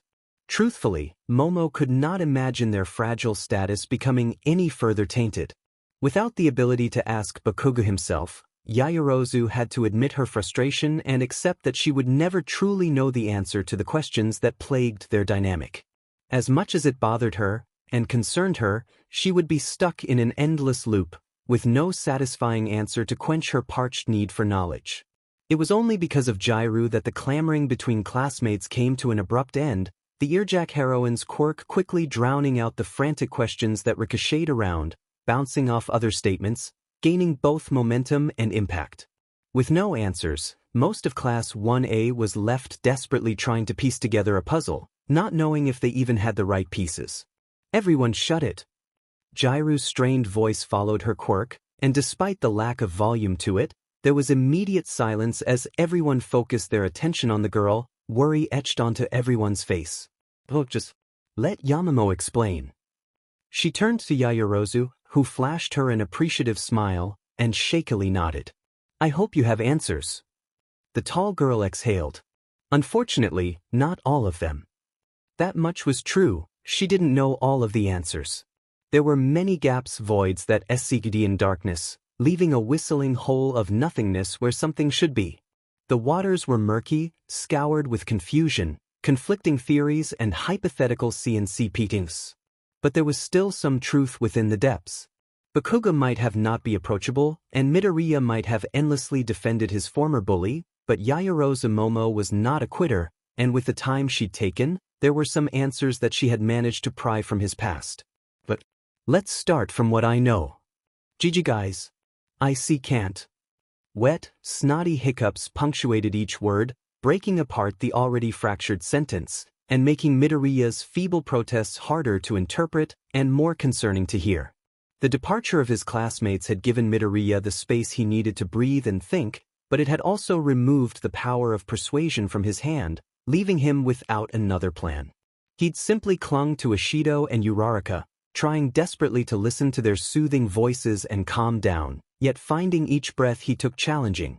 He couldn't believe he'd upped and revealed everything in a matter of minutes. He only had 2 secrets to keep, and one wasn't even his to know. There was no need to bring up the past or involve anyone in his past endeavors and struggles. No reason at all.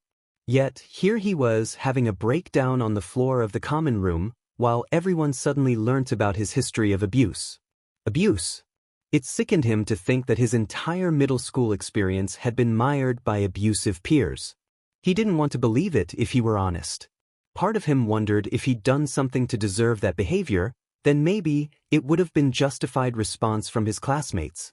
But with as long as he looked, he could never find anything that deserved the kind of treatment he received. The cherry on top? Bakugou's involvement. It was fed up to think that his childhood friend was the one leading the charge, no matter how he looked at it. He tried convincing himself that Bakugou wasn't the same kid he was back then, and for the most part, he was correct. The sandy-haired teenager had displayed numerous instances of growth, starting simply with the sludge villain, and expanding to instances such as the sports festival speech. Bakugou's vague and poorly masked compliments toward people like Uraraka and Kirishima were examples of his expanding vision, and bolstered the idea in Midoriya's mind that Bakugou was growing. It was slow but encouraging growth. Then he'd gone and unraveled everything. All because he couldn't keep his dumb, stupid mouth shut. Easy there, Ishido murmured softly, stroking his back gently with the tips of her fingers. Uraraka followed suit, but grasped his scarred hand firmly, rubbing the pad on her thumb across his knuckles, eliciting a strange sensation on the surface of his skin. He likely would have pondered it more had he felt all right, but he didn't feel all right, and that was the problem. He hiccuped again. I messed everything up. Nonsense. Ida's typically booming voice was much more reserved, and far gentler than Midoriya could ever recall. You haven't messed anything up, Midoriya. We just would like to be there for you, if you want us to be. There was a lot that went unspoken as Ida trailed off, and for one moment, Midoriya hesitated. Was this how Ida felt when his brother had been attacked by Stain? The moment of unclarity, where everything felt wrong and it seemed like there was no right. Was this what Ida felt before he decided that the only course of action was revenge? Revenge, in this case, was unnecessary, and by extension, there was nothing to avenge. But the hopeless feeling was crippling, and all Midoriya wanted was for it to go away. If being honest would rid that suffocating sensation, then he'd be honest. Okay, all right. He nodded slowly, his sniffling slowing down as he blinked a few times, clearing the tears from his sight. I them. He trailed off. He wasn't sure what to say. You dreamt of Bakugou, didn't you? Todoroki asked quietly. Midoriya timidly nodded. Why? That was the question, wasn't it? Midoriya would have snorted, maybe even laughed bitterly, had he been a little more frustrated. But, alas, he wasn't going totally crazy. It just felt tired. Tired of the nightmares. Tired of the reminders. Tired of Bakugou. Not of his actual person, but of the way he used to be. It was difficult to explain, and he knew that anything he said wouldn't particularly make sense out loud, but honestly, he wasn't even sure if he understood his thought process. Even so, he had to try. At the very least, he had to articulate his thoughts in the best way possible, even if nobody understood him. But first, he had to be honest. He steeled his resolve. He had to be strong. Strong. Like All Might. He couldn't cower out. He had to be honest. His friends. They deserved his honesty. When Kaken and we went to middle school together. He bullied me. Because your quirk hadn't manifested, Ashido supplied helpfully, smiling as Midoriya gave her a look of appreciation. Ida and Ashido know the story. Most of it Tenus, Kirishima. But Todoroki, Uraraka and Azui. They don't know anything. Midoriya bit his lip in thought. I can't just dive in. But I can't dodge around either. I just have to phrase everything that's so nobody goes wild. Ashido might actually try and fight Kaken, even if Ida and Kirishima hold her back. Uraraka and Azui.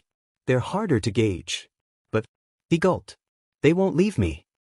Trust them. He nodded subtly. Yes, he trusted them. They'd stay with him. They'd proven that from the moment when everyone had sat with him during his initial story. They wouldn't abandon him, they wouldn't. During a confrontation, someone told me to go the rooftop and jump off. If I wanted a quirk. Saying it aloud was still painful. He felt the tremble in his voice as he recalled the exact words, closing his eyes as he tried to push the various emotions away. He couldn't break down yet, he had to remain strong. With a heavy exhale, he pushed on, silently gauging everyone's expression. Ashido and Kirishima had familiar flickers of anger flush across their faces, and Ida seemed stone-faced, but not enraged. Uraraka and Azui was horror-stricken, but most interestingly had to be Todoroki, who was neutral-faced, silently withholding his reservations until the end. That scared Midoriya, if he were honest. Someone predictable was anxiety-inducing, but at least he had an idea of what they would do. Those that didn't give any indication of their thoughts. They were the real scary ones. One moment they were passive, and the next was a mystery. Deciding to keep an eye on Todoroki, Midoriya continued. I guess you probably have put everything together by now. Kaken was the one who said that. Uraraka whispered, covering her mouth. Why would he say to that? 'Cause he's a hole, that's why, Ashido seethed. Her amber eyes seemed darker, and her glare didn't help the look. It didn't take much effort to noticing her barely contained rage, and for a split second, Midoriya was actually afraid she was going to seek out Bakugou and go a few rounds with him. They had once been something akin to friends. Anyone could see that Ashido once respected his battle prowess and insane skill. In the same regards, he could see why she became cold to his name. Just like Kaminari, just like Yaoyorozu, just like the entirety of Class 1, they were heroes. Heroes that opposed bullies. Instead of going to start a fight, she surprised him. She exhaled thickly, shooting one last venomous glare toward the staircase that led to Bakugou's dorm, before wrapping her arms around Midoriya's torso and pulling him into her embrace. With their awkward position, her chest pressed against his back, causing him to blush as he felt her womanly parts press against the muscle of his back. But he didn't squirm out of her grip. Later on we're going to have a talk with him, Ashido said firmly, and although Midoriya couldn't tell, he knew she was giving everyone a fierce look that probably said, "Come with me or I'll do it alone." Before he could dissuade her or convince her otherwise, she gave him a firm squeeze and rested her head against his neck. But right now, we need to make sure you're okay. Democrat Delaware. Midoriya? Izuku blinked. Uraraka had never not called him Deku. He felt a tightness in his chest as his anxiety began building up. Was she mad? Did she not believe him? Did she secretly love Bakugou, and now that he'd been open, was she going to fight him? I'm sorry. He froze. I never realized that all the times he yelled at you, he was saying worse. I didn't know that the nickname he gave you. I didn't. She sniffled, and Midoriya became acutely aware of just how distraught she was. A pang of guilt hummed through his chest as he desperately tried to think of something to say. Please. Don't change my name. He shivered, though it was difficult to tell if it was because he was emotional, or if he was perhaps a bit cold. His feeble trembling only caused Ashido to grip him tighter, while Tsuyu leaned into the green-haired boy's side, closing her eyes, a soft, "Jero," the only noise she made. "Why you changed that name, you know? If why you don't use it, then, how can I be the Deku that saves everyone?" It wasn't exactly what he meant to say, but then again, he hadn't had anything finite in the swirling maelstrom of emotion that was raging within his head. Rather, it was what he needed to say, a truth that had been pushed out by the heart instead of the brain. Deep down, Deku had become more than simply a nickname that had been changed. It had become an identity, a part of the hero that Midoriya strived to become. He wanted to remember those feelings of inadequacy and channel them into productive moments, where even the quirkless kid watching would be inspired. He wanted to prove to everyone that the starting line wasn't the ending line. He wanted to be an inspiration for anyone to become a hero.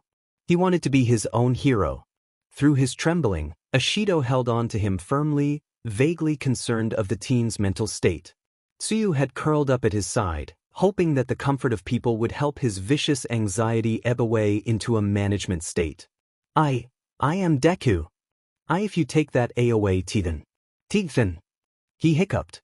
Then who am I? It was perhaps the first time that anyone had ever heard Midoriya say his hero name. They'd seen him write it. They'd heard others refer to him by the moniker. They'd bore witness to the transformation of his once belittling title, and were inspired by his iron-firm belief that it was a name that he could use as a means for inspiration. But up until now, nobody had ever heard him actually say his name. It wasn't, particularly as if anyone believed he had any doubts about selecting the title, because the steely courage in his eyes told them otherwise. He truly wanted to be known as Deku. But even through his belief, there was concern that perhaps he, himself, wasn't ready to utter the syllables, because it was a matter of conviction. Nobody would have known that Midoriya spoke his name firmly to Gran Torino, and nobody was the wiser, but within Midoriya felt a bubble of tranquility. The sensation was akin to a warmth, much like Ishido's hugs or Uraraka's smiles. It was similar to the feeling of Todoroki's subtle nods and faint smiles, or Ida's appreciative gestures.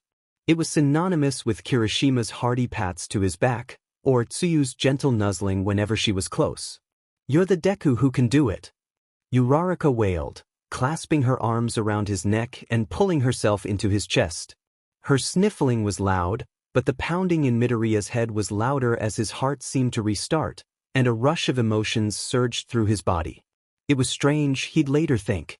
The sudden flow of emotion was almost intoxicating, captivating him a warm glow, before he noticed a foreign sensation starting in his heart and spreading diffusely.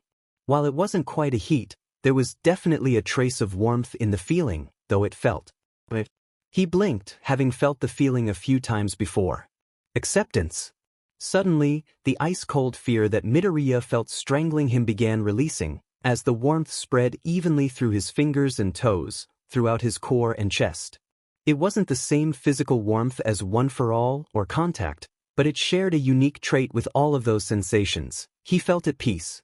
Bakugou's looming punishment and alienation remained on the forefront of his mind, and that in itself brought its own rush of anxiety. But the fear of the unknown, the fear of not being accepted, faded, and was replaced by a sense of camaraderie. There was no chance that anyone was going to abandon him, because in truth he had never been alone. Not since the first day of entering UA. Uraraka had remained firmly by his side, even as he stuttered and sputtered, unable to contain his fear or his massively overpowered quirk. Ida had remained firmly by his side, despite the difference in the personality and the waging war that the young class president had waged on a bloodthirsty criminal. Todoroki remained firmly by his side, despite the insults and disrespect he'd slung at the dual-quirk teenager, challenging everything the boy had ever thought. Kirishima had remained firmly by his side, despite the friendship and respect he'd established with Bakugou and learning the truth behind his torment. Tsuyu had remained firmly by his side, facing down the eerie darkness that loomed within the League of Villains' initial appearance. And Ashido. Ashido hadn't left his side, not since learning the truth. She had always been there, greeting him, talking to him, including him. She was quietly fighting the battle that he'd always hidden away, and somehow, he'd been none the wiser. He teared up. He had the greatest of friends. Bakugou Katsuki didn't lose. But in the moment, he was beginning to question what kind of battle he was getting ready to fight. The following 3 days of class were awkward, to say the least. What began as an uncomfortable silence between the majority of Class 1A and their resident hot-headed explosive expert Bakugou Katsuki quickly turned into a war zone. There were glares exchanged, scowls compared, and even a few scathing words fired back and forth between some of the more vocal students of Class 1A, but nothing drastic occurred until the 4th day. That was the day that the fireworks began, and the aforementioned war zone became a literal battlefield. It was difficult to pinpoint the exact incident that set Bakugou off. It could have really been anything. He was hardly ignorant to the sudden animosity he was receiving at the hands of his fellow classmates, though if he were honest, he could care less. While he would admit it was nice having training partners that weren't complete pushovers, he could also admit that he didn't really care if anyone was said with him or not. In his mind, their problem was their problem, not his. That was what he'd thought, until, suddenly, he found it significantly more difficult to get things done during class. He found himself suddenly studying alone, which he was initially content with, until he began finding himself in a rut with the lessons, and no one to compare notes to. When it came time for partner activities, there was a sudden lull in activity, where nobody moved, hoping that they weren't going to be placed at his side. Then when he finally received his partner, they'd either be silent or ice-cold to him, giving him a look that rivaled even Todoroki's stoic glare. Again, though, he didn't care. He wouldn't care. Their problem was, once again, theirs. As long as it didn't affect his work, then the grass-munching fuckers of Class 1A could do whatever they saw fit.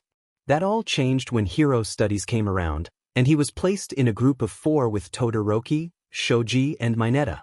Their names didn't really matter to him, nobody's really did. Hell, he didn't really care about his own name. He just cared about who knew it and how they knew it. He refused to be known as someone who was a lost cause, someone like Deku. Midget and Octopus, you two go right. Half and half, follow them from a distance. From a kneeling position, Bakugou grunted as he adjusted the large canister grenade on his arm. The task, in his opinion, was simple. Located within the mock city, be the first to the objective, set up a defense, and hold it. He could care less what task it simulated, all he had to do was fight off everyone and win. Even still, he had a plan. Funnel them to his teammates, and when they became overwhelmed with the numbers, he'd crush them. I'll hunt down the fuckers that trail off before they even know what hit them. There was no doubt that he was looking forward to the chance to vent his mounting frustration. Even now, his team was glaring at him, even the purple grape. The little fucker that nobody seemed to like and dressed like he was wearing a FANG diaper. And yet, nobody seemed to care, because they were all too busy glaring at him like he'd stepped on a puppy or some sheet. With a growl, he prepped himself to launch, but stopped short when he heard a defiant response that he hadn't been expecting. No. Whirling, he caught the eye of Mineta, and for a moment he was wide-eyed and shocked. Had the effing midget, the same one that did nothing but perv on women, annoy the rest of the class, and had an incessant habit of running away from combat, just outright defied him? There was a moment of silence. Nobody seemed to move. The words rung in Bakugou's ears over and over, and for a tense moment he couldn't figure out if he was hearing things. Surely nobody would actually defy him, let alone a pebble that was smaller than even Deku? The demon nerd had grown a backbone since his mysterious quirk appeared, but he'd only actually offered any form of defiance once. The rest of it was a meager struggle that would be handled with vigorous aggression. But this kid? This FNG loser? It was ominous how slowly Bakugou walked toward Mineta. The boiling anger that had been stewing for several days had finally reached its spilling point, and it was leaking from the explosive boy's pores, threatening to douse everything around. A forced smile spread painfully slow across Katsuki's face. Care to say that again, a-hole? The purple-headed F was trembling. Even though he'd somehow found the stones to speak up when he had no reason to say anything, he was still quaking with the mere prospect of being approached. If he hadn't been so enraged, Bakugou might have scoffed at the remark, chalking it up to a fool's moment of idiotic bravery. But he was said. And this was too much to ignore or scoff at. Bakugou came to a rest a few feet away, glaring hatefully down at the small boy, expecting a fearful apology at any moment. His fists clenched and unclenched underneath of his padded gloves, stretching the muscles in his hands out with each extension, a habit of his whenever his anger took the driver's seat. Well, I said no. All of his anger faded for a split second. This kid was serious, wasn't he? I'm not listening to a big bully, Mineta proclaimed through the waver in his voice. His gaze radically shifted from Todoroki to Shoji, and Bakugou realized that he was betting on his two teammates to protect him should things get dicey. And judging by the frost that wafted from Todoroki's hand, a fight would definitely break out if Mineta were to pay for his words. But Bakugou's rage knew no limits. Who gave a shit about the exercise anymore? Clearly his team didn't, because it was no secret that there was a clear difference between the top of the class and the bottom. Half and Half was, begrudgingly, a member of the top of the class, but he was barely near the top. No, the honor of being the best belonged to Bakugou himself, and he knew it. But it wasn't indisputable, and that's what made it tricky, and also made it annoying. Being the best meant nothing if it wasn't indisputable, ergo, there was still plenty of work he'd have to do to reach that level. But that wasn't his focus now. His entire being screamed for him to smite the grape that dared speak against him. You. Bakugou muttered, narrowing his eyes hatefully on the purple boy, causing said boy to yelp and grab his head defensively. He forced his voice to be calm. He'd explode on them in a couple of seconds. The F, you think you're saying, huh? Mineta bit his lip, eyeing Bakugou disdainfully. There was emotion within his eyes, emotion that the sandy-haired blonde had never seen within his eyes before.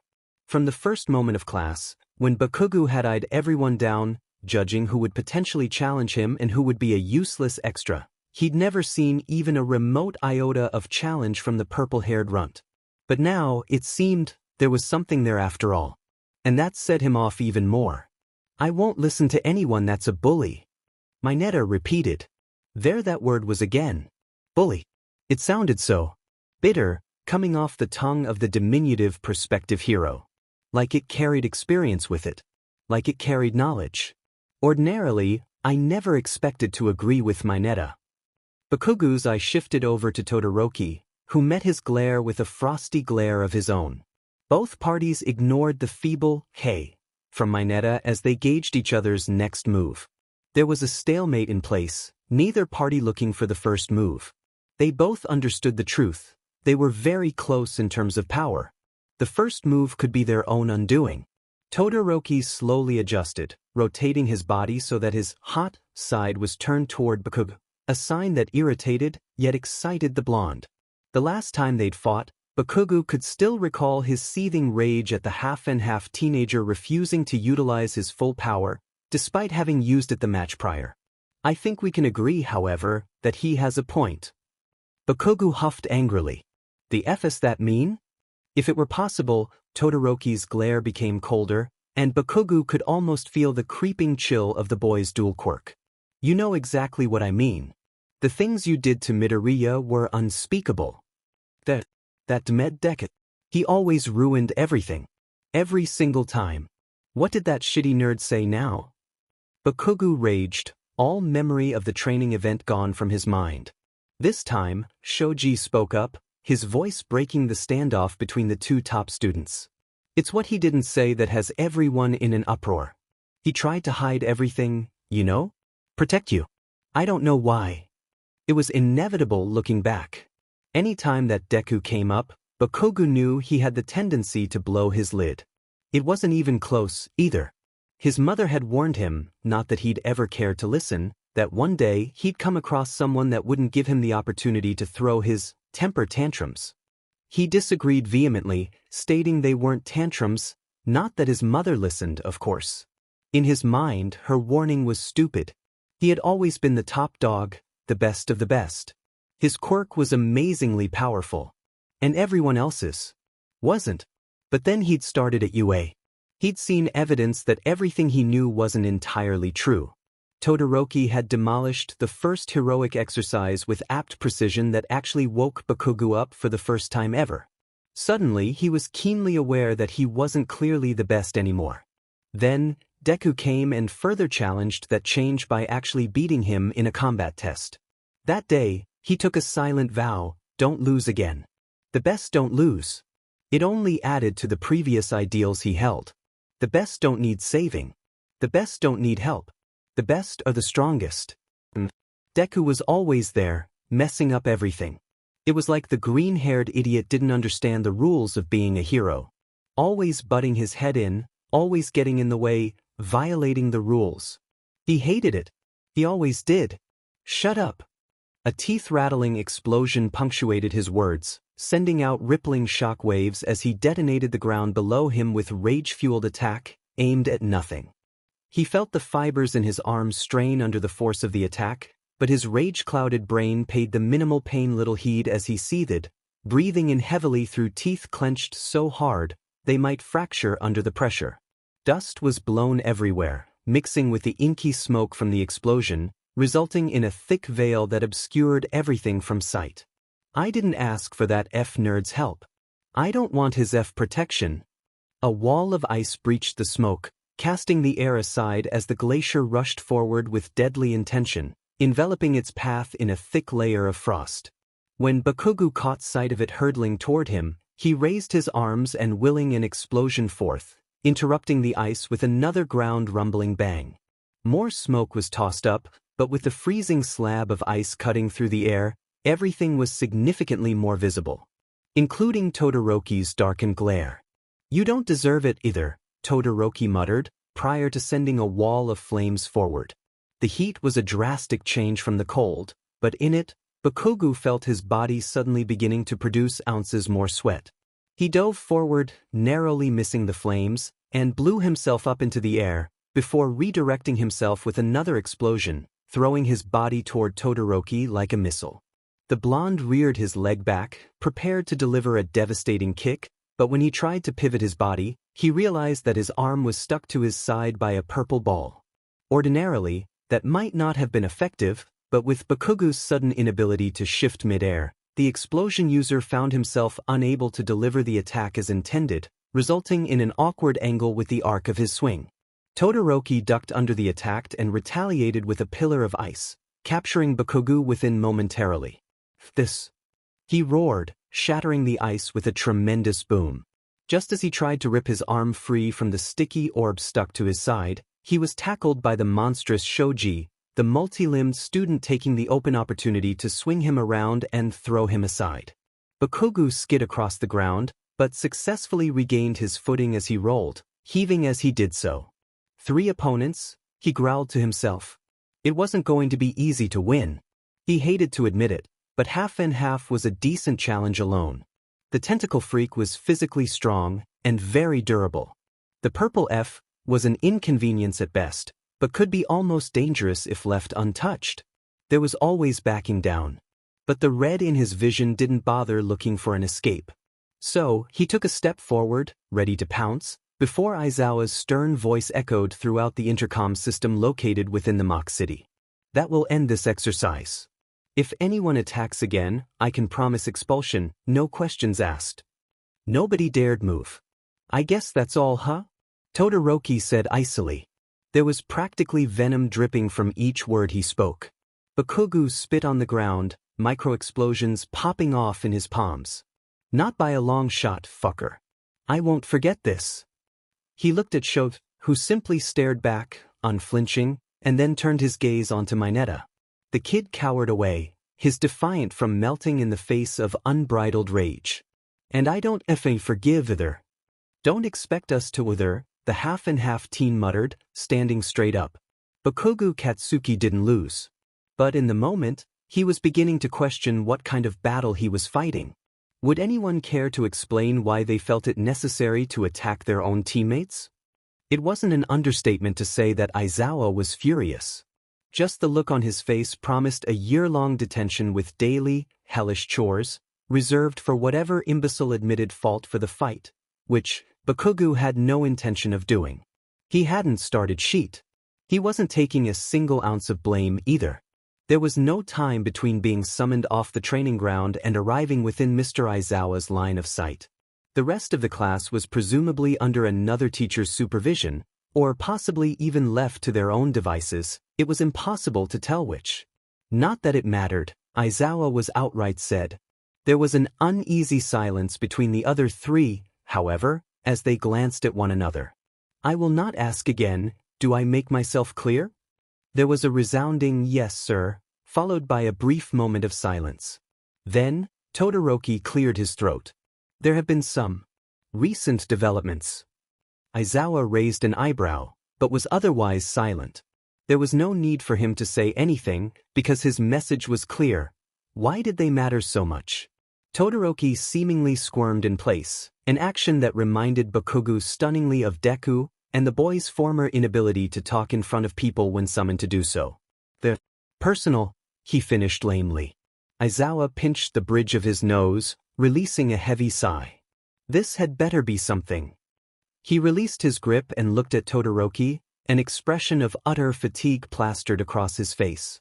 We can discuss these personal matters in private.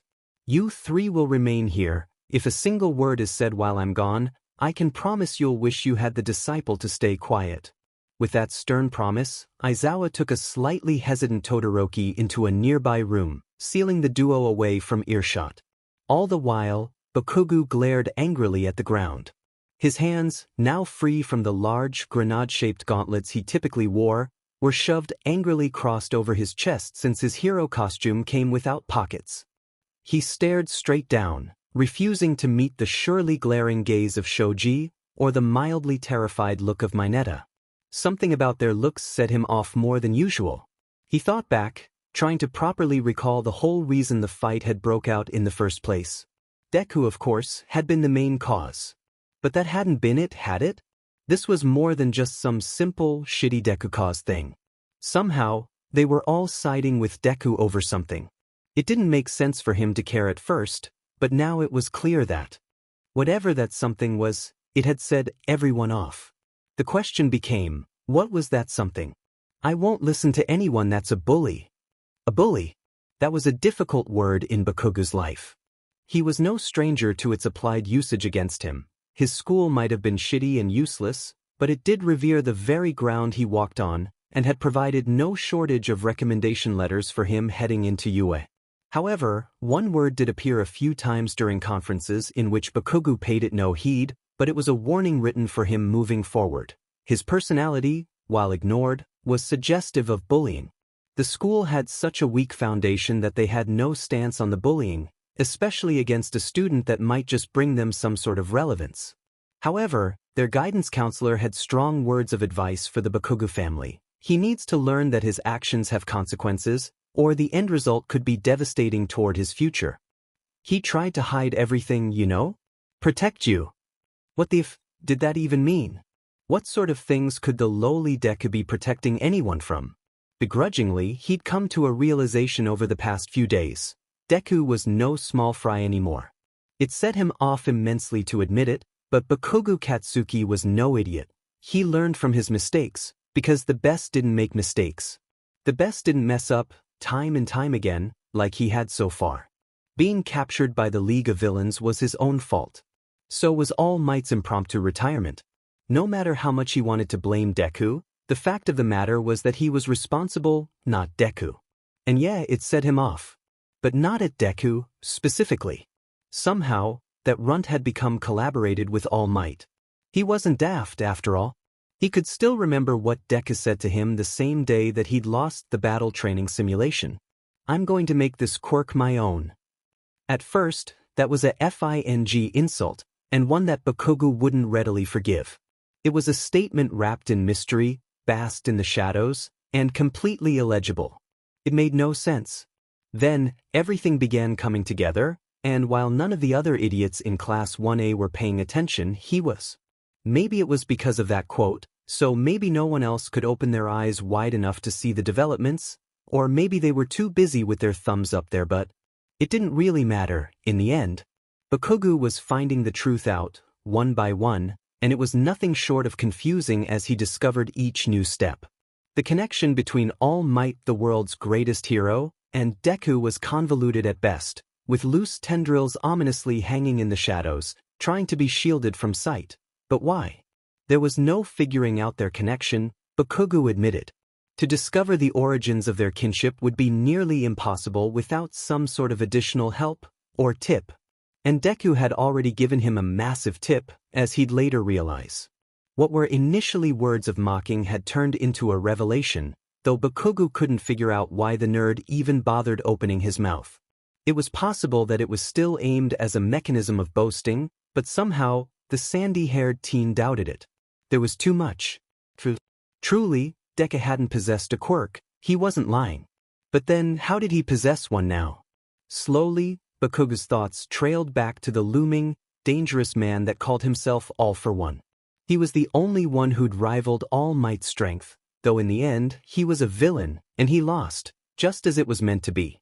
But his quirk was unlike any quirk Bakugou had ever seen. He could steal and give quirks, which meant, was it possible that his intervention was behind Deku's sudden power? At this, Bakugou scoffed aloud. As if, he concluded sourly. The nerd was desperate for power, that much was true. He'd spent almost every waking moment of his pitiful existence looking for some iota of strength, but came up empty-handed each time. There was no chance that he'd impress that monster of a man enough to be given a quirk, especially considering his goals in life. But if the walking potato could give quirks, then that would mean that others could too. You're next. How coincidental that Deku reacted differently than everyone else. How was his quirk so much alike All Might's? Was it possible? Bakugou. The teen's eyes snapped to upward, a disinterested look remained plastered on his face.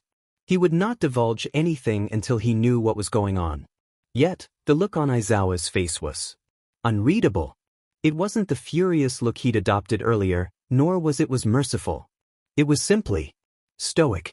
To his side, Todoroki was a slight bit paler than normal, and his gaze was averted, though it lacked shame. As Bakugou stepped forward, and Todoroki stepped away, their eyes met for a fleeting moment, and in that second, Bakugou could see the true disdain that the half-and-half quirk user held. And, for a second, it actually worried him. Then Aizawa spoke lowly, and the thoughts slipped from his head, as his eyes focused on the man in front of him. Come with me. Psychiatric consultations. Psychiatric consultations. That wasn't all, though. That was only the beginning, in all truthfulness. Aizawa was direct in his quick interrogation. There was no bullshit, in which Bakugou appreciated, but there was also no room for a missed step. Anything that was said needed meaning attached, or there was easily risk of expulsion. Bakugou could clearly see it. Perhaps, if it had been another teacher, he would have been expelled right on the spot. Bakugou was no idiot. He knew that his past had a chance of catching up to him. Looking back, he tried to keep his record clean. He didn't smoke with the two lackeys that addressed him as a friend, though he had no desire to label them as such. He refused to drink with them, or even entertain the notion of anything illegal. Stealing, even as minor as shoplifting, remained on his list of do not do. He had little tolerance for their behavior, but ultimately, they fed his ego, and at times, even entertained him. They also encouraged his bad behavior, and he was no blind to what he'd said and done. He was a pompous a-hole, and he knew that. Nobody else in the world might understand that he was aware, but then, they were probably waiting for some big apology and recognition of that, which he FNG refused to give them. His life was his own, and thus, his choices were also his own. Mistakes were made, but he knew that if he was going to be the best hero, he'd overcome them like All Might overcame everything in his path. Being reminded of his treatment toward Deku was nothing he didn't already remember. He could hardly forget the way the shrimp had quivered at the mere sight of him, nor could he forget the momentary look of defiance that would gleam in Deku's eyes, just before it was blown away by a literal explosion. He could hardly forget the way that he'd stood above the kid he'd thought to be a pebble, demoralizing him day after day, tormenting him physically and mentally, challenging him to step up, only to put him firmly into the dirt. There was no ignoring that, no forgetting that. It hadn't mattered either. Not at first, anyways.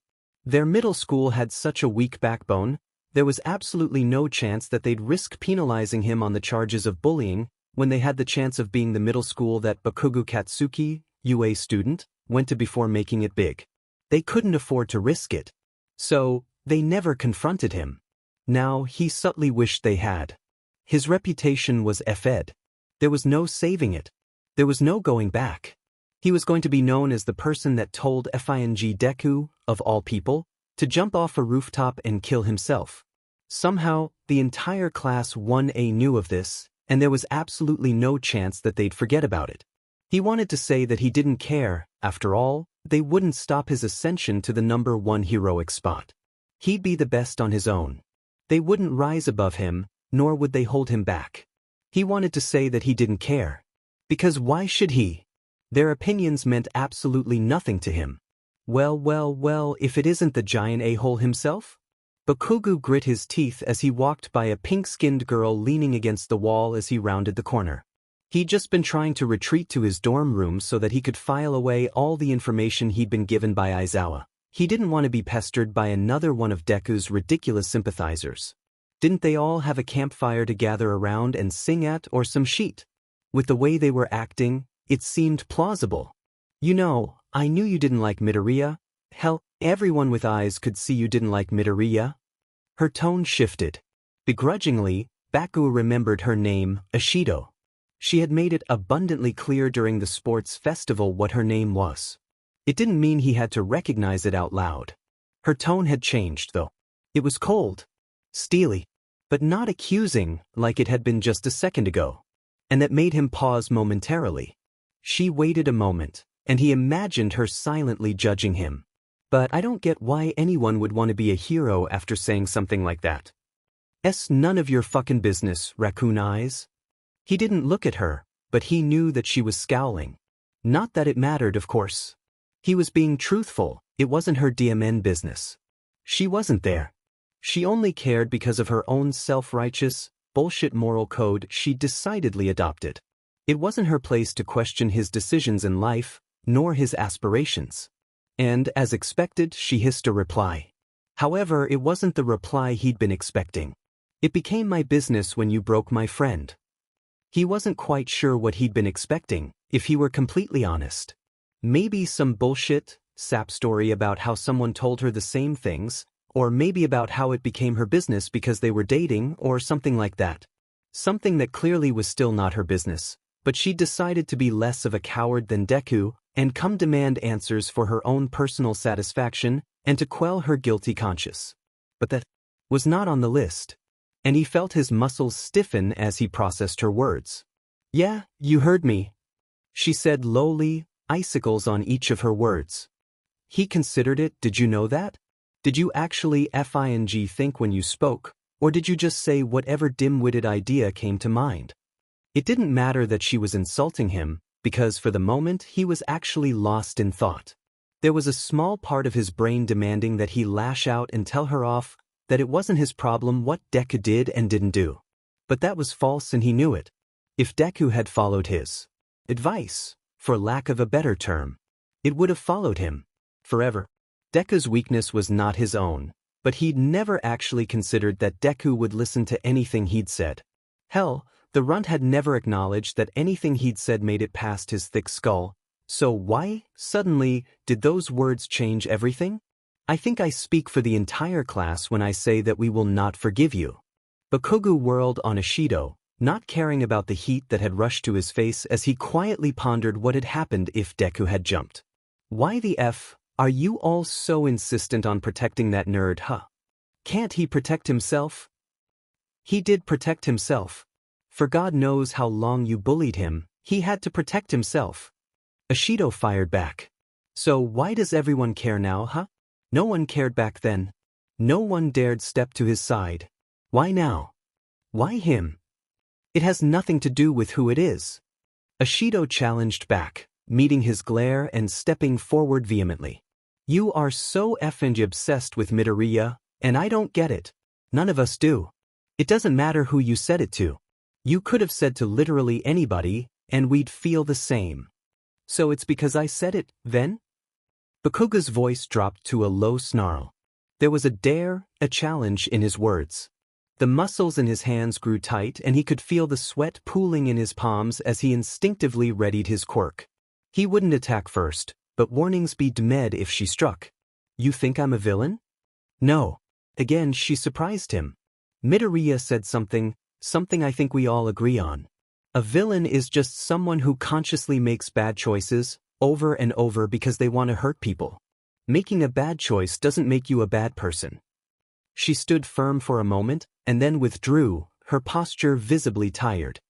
He snorted and took a mutual step back, eyeing her carefully. Do you think you're a villain? Momentarily he was brought back to the League of Villains hideout, tied up in the chair, accused over and over of being a villain as they tried desperately to con him onto the losing side. The side he'd never seen eye to eye with. The side that he'd never be a part of. The side that had taken him, which led to his weakness becoming All Might's downfall. No, he snorted. He was no villain. Then why did you want to break him? Ashido asked softly. The anger from her voice had faded, and it sounded hollow compared to the fire that had burned before. Her eyes turned downcast as she turned her body posture inward, as if to protect her from some invisible cold. I didn't. I wanted to remind him of where he stood. And that was? In the ground.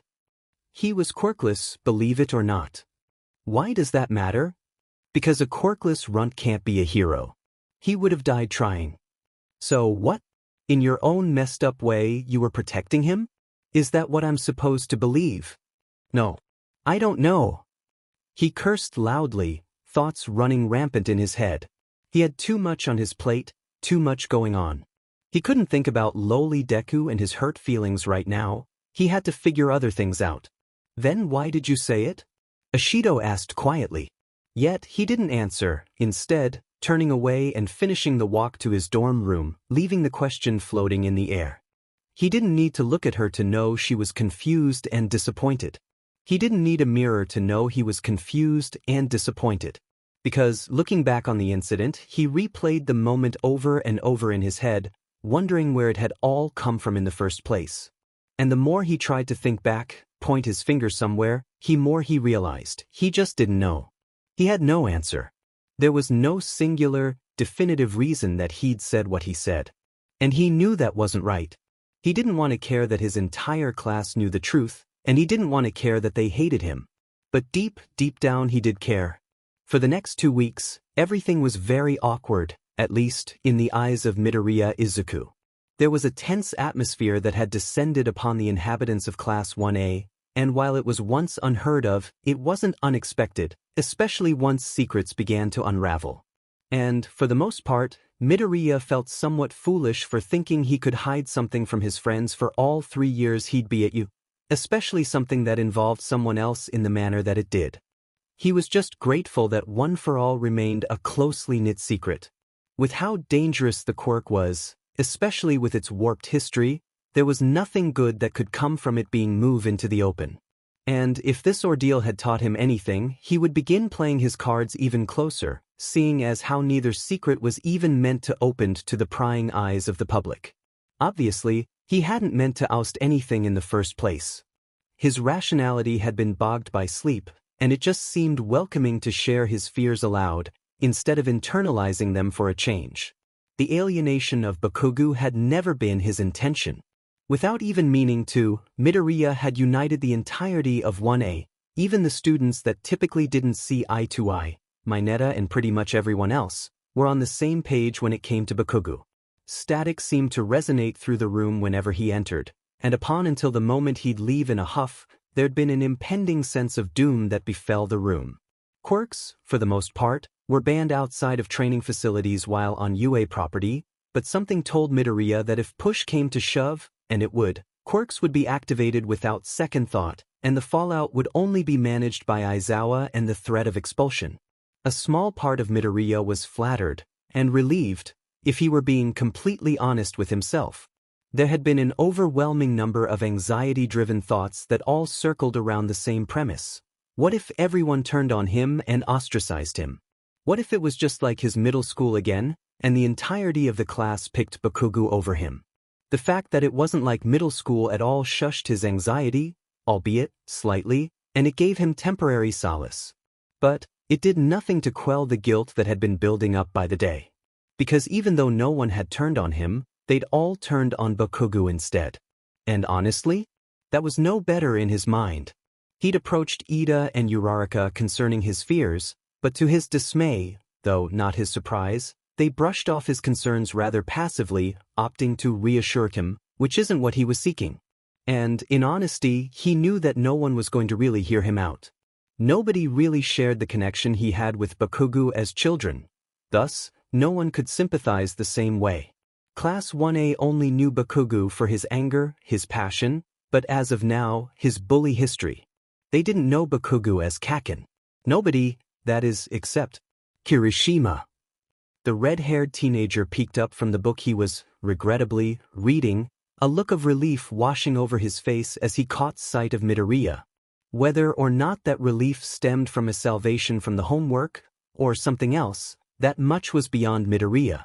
Still, he wouldn't pretend that Kirishima's smile hadn't put him slightly at ease for the pending conversation. Midoriya. What's up, bro? His words were so easily spoken, so relaxed. Subconsciously, Midoriya's fist tightened. What if this conversation went wrong? What if Kirishima wouldn't help either? Help with what? Midoriya blinked. He'd been muttering again. He sighed. No use backing out now. I had a question for you, if you don't mind me asking? Jovially, Kirishima slammed his book closed, not even bothering to mark the page he'd been previously engrossed in. Surely that would come back to bite him later, but for now, Midoriya had bigger things on his mind. A large, sharp-toothed grin spread evenly across Kirishima's face as he leaned forward, completely enraptured by the unasked question. It was almost like he'd been waiting for someone to come and save him from the torture of the homework. But for Midoriya, he was wishing he could be doing homework instead. He'd do homework nonstop if it meant escaping the world he was currently trapped within. With a swipe of his hand, Midoriya combed his fingers through his hair, took a seat and rested his hand on the back of his head, before nervously scratching at it as he averted his eyes downward. A nervous smile, more nervous than smile to the average onlooker, punctuated the question, and for a brief few seconds, Midoriya felt all the confidence he'd built up during his time at UA fade away. What do you think of Kaken? Kirishima blinked, clearly not prepared for the sudden whirlwind of words. His smile dimmed a touch, but turned a hint more compassionate as he leaned forward and lowered his voice ever so slightly. You mind slowing that blender down, bro? I could barely understand ya. From behind his arms, which he'd thrown up for protection instinctively as he'd blurted his question, Midoriya turned a hint of red and slowly dropped his mock defenses. Mentally, he cursed himself, ribbing his lack of confidence. How would All Might feel, knowing you're unable to ask even as simple questions? He lectured internally. With a sigh, he re-prepared himself, feeling the balloon of anxiety spread larger in his chest. Oh, what do you think of Kaken? There was a moment of silence. The balloon grew bigger, and for a second, Midoriya was afraid that his nerves were going to get the best of him, as he felt anxious enough to throw up. Which, in hindsight, would not be a good idea. He dropped his head, fear taking over his thought process. He hadn't expected much, but he'd figured if anyone could held the predicament, it would be Bakugou's first true friend at UA. But then, they miss him. Midoriya looked up, a part of his brain wondering if he'd simply misheard his red-haired friend. He blinked once, staring at Kirishima, who had also looked down. Gah! He suddenly shouted, throwing his head back and covering his face with his palms. That action, paired with his rougher noise, likely would have earned him a few stares from anyone nearby, but thankfully, the common room in the dorms was unoccupied at the moment, giving the two all the peace and quiet they needed. I'm sorry. Kirishima slammed a fist on the table, while dropping his other arm, in favor of letting that hand fall leisurely into his lap. An uneasy look crossed his face and he let out a long, drawn-out sigh. I feel shitty admitting this, to you of all people. But Bakugou was a friend, you know? I know what he did was wrong. It was terrible. But you got to know him as your friend here. Not as what he was, there, Midoriya finished quietly, a small smile appearing as he folded his hands on the table. Right. Kirishima said loudly, leaning forward with emphasis. His excitement died down immediately, though, as thoughts seemed to rush through his head. From his spot, Midoriya could easily see the guilt that leaked from Kirishima's expression, and a part of his subconscious felt guilty, having been responsible for the division between friends. He'd never intended for any of this. Obviously, if it were up to his decision, he'd go back and reverse everything that had happened. Starting from the day at Yaoyorozu's mansion. Having established deeper friendships with everyone had been nice, and he felt so much more in touch with everyone as a result. But having Bakugou's connection with everyone completely severed, especially when he'd been starting to open up and make friends in his own way. It made his heart ache with guilt.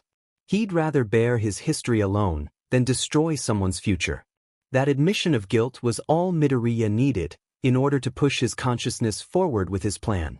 I get it, you know. To the way you feel, Midoriya said softly, looking down at his hands. He could feel Kirishima's confused gaze on him, but he didn't bother looking up. He didn't trust himself at the moment. I know that. Everyone thinks I should hate Kaken. But I don't think they get it. Why yeah, he was definitely a bully. But before that, we were friends. Kirishima remained silent, simply taking Midoriya's explanation in. In truth, he'd never really received any reasoning behind Bakugou and Midoriya's odd rivalry, and only had the idea that they'd previously had the rivalry in middle school. Obviously, that had been tossed out the window with recent revelations. But there was still always the lingering thought of why Midoriya even defended Bakugou. And for Kirishima, he knew that Bakugou was a volatile person, but he had a heart. It wasn't always the most obvious, but the further they got in the school year, the more Bakugou began thinking of other people. His ego was shrinking, if at least by a little, and his tolerance toward the general class had increased. He even took time during the day to silently sit with large social groups, which he'd never done. A long time ago, before he got his quirk. We both wanted to be heroes, like All Might. And we had that goal, together. Midoriya sniffed, trying to ignore the tears that he felt prickle his eyelids as he recalled those days. When he got his quirk, that's when it changed. But I can't forget how I looked up to him. He was the strongest person in my life. He was the closest to All Might I saw. For a moment, Midoriya paused, unable to continue. He hadn't forgotten why he'd looked up to his once friend, and every time he spoke of it, he was reminded of the pride that Bakugou had. He couldn't forget when the blonde stood up to bullies that no one else dared fight, and like any fan of All Might, he'd refused to lose. It was everything that Midoriya had ever wanted to be. He's an but, you know, Kirishima said quietly. But when Midoriya looked up, the redhead had a small smile on his face. Really, he's kind of a JRK, but he's still a bro. He saved my butt at the UT. Really, I dunno if I would have made it out without him. And since then, I've really come to respect that tenacity he's got. He wouldn't be Kaken without that, Midoriya said lightly, both of the teens ignoring his hiccup as he tried to suppress his emotions. There was a silence that took over, and for a fleeting moment, neither party knew what to say. I can't really forgive him. Midoriya blinked in surprise. What? I can't forgive him. He really messed up, you know? Hero or not. Bro or not. You can't say that stuff. You can't be that stuff. I know you're just trying to protect him, Midoriya. And that's what makes you awesome, you know? Kirishima looked at Midoriya, a toothy smile on his face. But yet, it didn't feel like a warm, happy smile. In fact, it felt kind of sad. He's gotta go through this, because he's gotta learn that it isn't okay to be what he was. But Midoriya frowned, the conversation taking a drastic turn from the direction he'd anticipated it going. Out of everyone in Class 1A, Kirishima was the last person he expected to stand by the decision to let Bakugou suffer in silence. The bondage. For the things that Kirishima had sacrificed to get Bakugou back on their side. They were friends. True, genuine friends. It's not that it's easy, man. Kirishima broke their eye contact, clenching a fist as he did so. I don't want to do this. But, Midoriya, bro, you have to look at this from someone else's viewpoint. You gotta be impartial. I was kinda thinking like you too, but then Yamamo explained everything and it makes sense. Yamamo? Impartial? Midoriya frowned, unable to put the pieces all together. Perhaps it was the emotion he felt, or maybe it was simply because he hadn't heard what she had to say, but he had a hard time imagining anything making sense. If you ignore what he did then, what message does that send to him and a younger you? A younger me. Kirishima finally looked back up, and when he did, Midoriya felt his heart lock up at the emotion within the redhead's eyes. There was definitely guilt swimming in those orbs. But there was so much more, and for a fleeting second, Midoriya felt as if Kirishima did truly understand him. And so, he listened. Somewhere in this world, there's another you and another Bakugou. I mean, what we do with Bakugou here and now doesn't change the quirkless kid and his tormentors now. But it's a message that it isn't okay, Kirishima explained. But Midoriya shot back in an instant. I don't want him to be an example. It's not about being an example, Kirishima retorted, his emotions finally slipping into his words. Anger and guilt, remorse, and a mixture of several other emotions began pouring into his words as his volume rose. It's about getting him better. People don't just tell people to jump from rooftops. This isn't just about one thing. It's about a lifetime of things that went unchecked. Bro, he needs help. And it wasn't as if Midoriya didn't agree with that. If anything, he wholeheartedly agreed. But the way they went about it wasn't right. At least, not to Midoriya. Isolating him won't help any. And what will? Ignoring it. Midoriya opened his mouth, fueled by his inner fire, but the second the words reached his tongue, his voice failed. And, for the second, he didn't know why he couldn't speak. But, as his brain finally caught up, he realized he was wrong. And, slowly, he closed his mouth, his posture shifting to withdraw in on himself. Ignoring it. That's what had led to the mess in the first place. Bakugou was improving, steadily. He was learning lessons. He was getting better. But it came at a price. Each time, he was falling further and further behind everyone else. He'd almost failed the midterm exam. He failed the provisional hero license. While his quirk's strength, application, and versatility had continued to increase, and his own skills developed even further. He'd been left to develop as a person on his own, for the most part. And yes, while he was growing, it only came when he failed remarkably. How long would it be until Bakugou failed at something he couldn't afford to fail at? How much failure would it take for him to learn his lessons he should have already been taught? Ignoring the problem wouldn't help, at all. If anything, it would confuse him. Was it okay? Was it not okay? Midoriya. Bro, I hate this. I really, really do. But he's gotta learn why he said that stuff. Why he did that stuff. Maybe we'll be in a position to forgive him. But why had he done everything? Midoriya felt his world began to fade to the background as he silently contemplated what Kirishima said. He's gotta learn why he said that stuff. Truthfully, Midoriya had never really considered the why of anything. He had just ignored or forgiven Bakugou's attitude toward him because that was just the type of person he was. Beyond that, he knew what Bakugou had once been, and part of him was likely hoping for some sort of return to that. In the end, Izuku had never once actually considered the driving reason behind Bakugou's actions. He knew they were inspired from a massive ego and superiority complex. But what? Why did Izuku Midoriya, quirkless wonder until recently, inspire those reactions so intensely? Why had he driven Bakugou to want to torment him daily? Was it because they shared the same dreams? Was it something beyond that? Later that night, after numbly excusing himself from Kirishima, to the redhead's concern, Midoriya wouldn't be seen at dinner, as he blankly laid on his bed, trying to decipher an entire childhood's worth of memories, picking apart at each scarred and broken memory.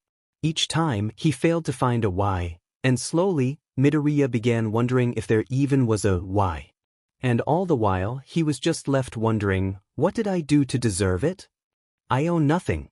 And it's time for the end to this short story. I wanted to mix it up. We've already got that amazing fight scene. Horikoshi really did this justice if you think back. It was the first time we got their big confrontation, with actual emotion behind it. It's hard to one-up it. I suggest listening to Loneliness, the same track that plays during their emotional scene. It really helps, at least in my opinion. Midoriya hated the nights that he couldn't sleep.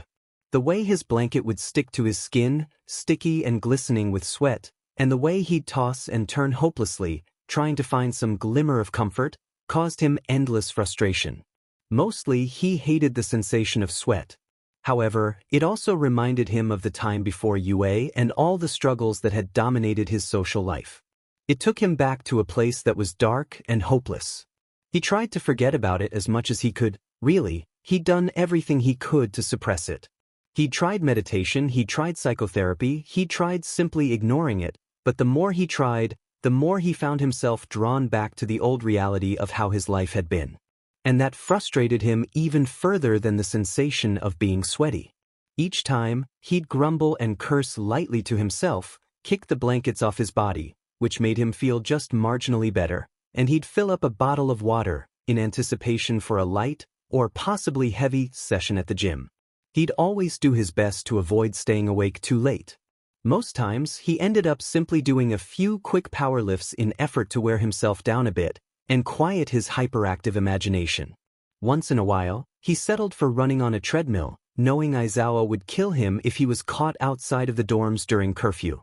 Still, at the end of the day, he kept coming back to the same problem, with the same feeble solution. And while hate was a strong word, he certainly loathed the moments he found himself separated from the waiting grasp of rest. That's how he found himself staring out the window, longing for the cool caress of the autumn air. The tiniest part of his brain debated slipping outside, consequences be damned. He knew there were obviously steep repercussions for being caught past curfew. But he also was a touch sleep-deprived, and for once, he didn't particularly care about them. All he wanted was a subtle bit of breeze, and perhaps something to clear his mind. He glanced at his clock, then back outside. Instinctively, he gnawed gently on his bottom lip, debating the pro and con of sneaking out. Better not let Ida see me. Midoriya mumbled to himself, sighing as he tossed on a pair of clean shorts and a simple shirt. Common sense, like many times recently in his life, had lost this time. Gently, he closed his door, and lightly tread down the hallway, being mindful of any stirring from any room he passed by. Thankfully, or regrettably, there was no noise from any room, and he made his way to the common area, before giving one last gaze to his surroundings. Then he slipped outside and felt immediately better. There had always been the option of opening a window, but this was so much more rewarding. He felt the tension he'd been carrying begin to relax, his muscles releasing as the trickle of a breeze swam past his legs, barely jostling his loose-fitting shorts. He took a deep breath in, holding for a second, before releasing. Filled with energy, he trekked forward, letting some leaves crackle under each footstep. Truthfully, there had been a lot on his mind as of late. Sure, he always had the lingering thoughts about All Might and the destiny he'd inherited. The weight of All Might's words, legacy, and power laid on his shoulders, and his shoulders alone. But no, that wasn't it this time. Since his conversation with Kirishima, he'd been deep in thought about the redhead's words, and how they applied to his circumstances. Since Kirishima had spoken, the words hadn't stopped echoed within Midoriya's mind. He's gotta learn why he said that stuff. While it made sense, it really didn't make sense either. For the longest time, essentially since Midoriya could remember Bakugou first developing his ego problem, he'd always just assumed that Bakugou was a pompous butt. It was rather blunt, but it failed to become less true as they both grew older. And, with his ego, it was just assumed that Bakugou was going to talk down on anyone he saw to be below him. Which, unfortunately, was everyone. But the way that Kirishima spoke, it made Midoriya hesitate. Each time the greenette thought that he'd developed an answer toward Kirishima's statement, he found himself looking at his answer with disdain. Just because Bakugou had an ego, it didn't mean that he had to pick him of all people to belittle. If it had to do with him being quirkless, then the next question was, why did it matter? If it was because of his goal and aspiration, the following question was, what did that have to do with Bakugou? No matter how many questions he answered, he found himself asking a new question and then struggling with the answer. It was, for lack of a better term, painfully repetitive. It was tedious. And it was unending. There was likely correlation between these circling answers and his recent restless nights.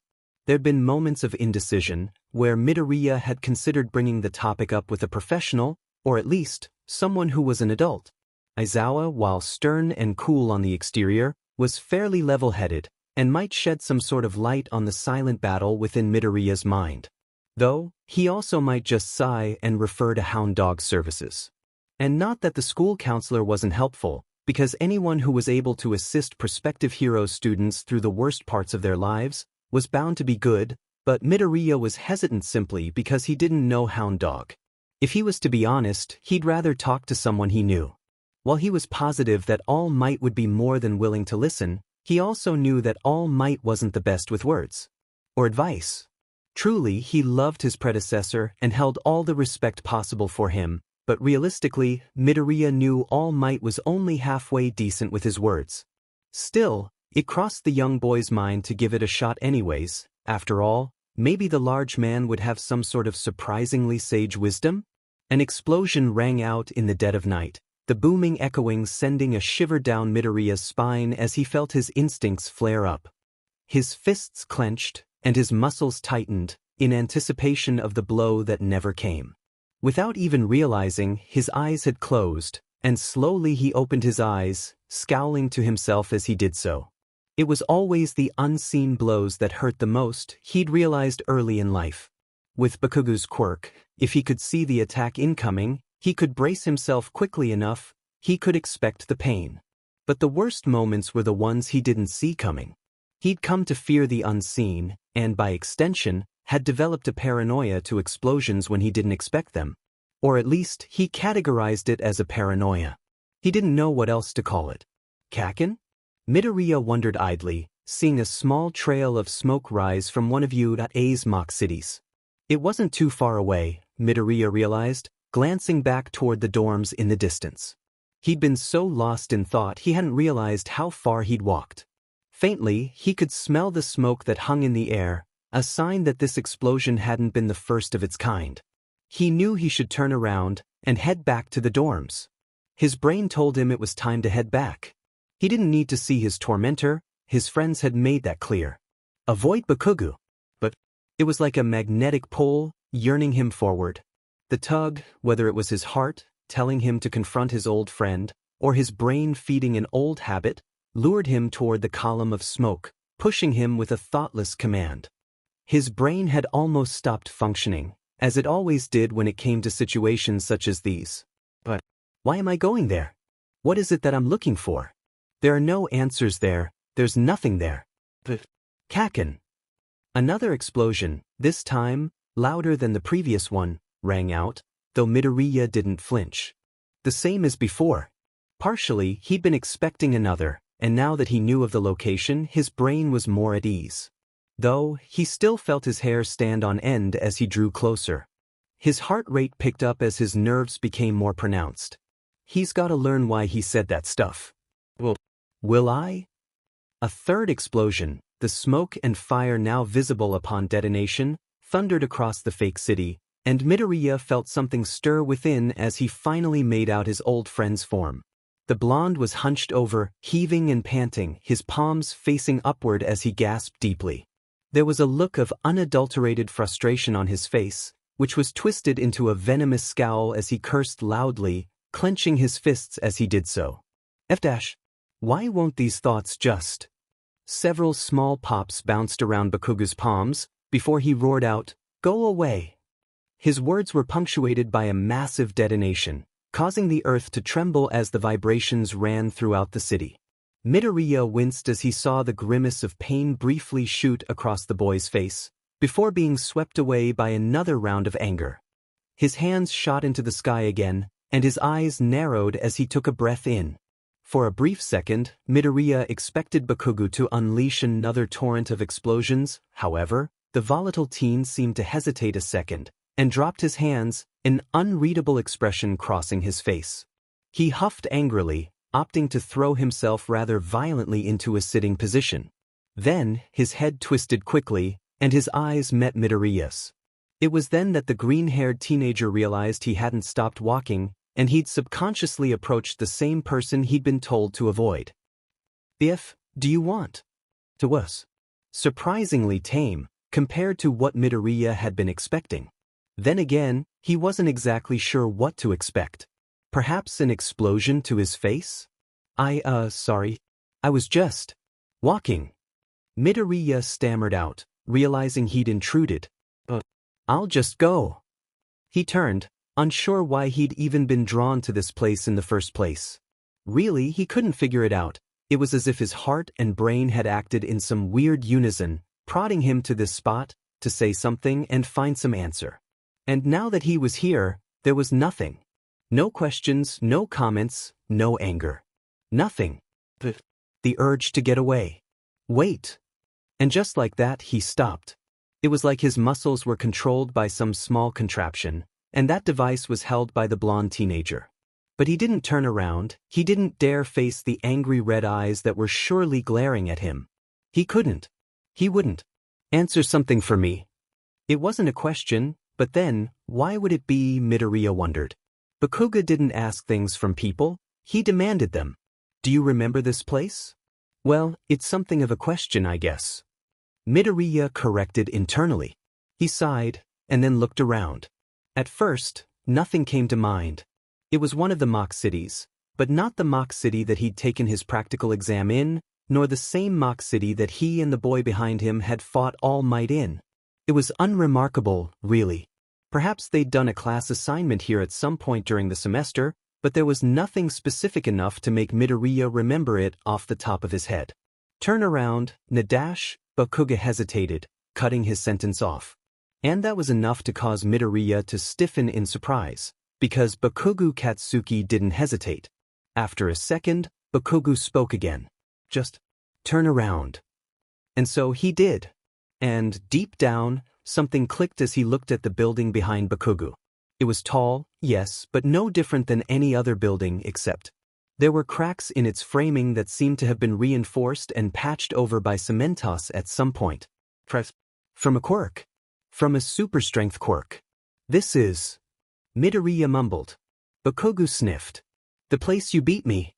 The first time you ever beat me. And the first time you ever used your quirk against me." He said the word, quirk, with such disdain, Midoriya wondered if he was going to actually spit on the ground. But alas, he didn't. He simply stared with unmasked anger. "You beat me. Then, do you remember what you said after?" Did he remember? Midoriya thought back, trying to recall exactly what he said. "One day I will make this quirk my own and beat you with my own power." Bakugou recited coldly. He scowled. It was an insult then. King mockery of me. But I realized better. You weren't just boasting, you were telling me something. That power. It's his, isn't it? His? Midoriya's eyes widened. His heart rate immediately picked up. Had Bakugou actually figured out his secret? All Might. That power. It's All Might's, isn't it? His voice was quiet, too quiet. It wasn't Bakugou's. It was, but it wasn't.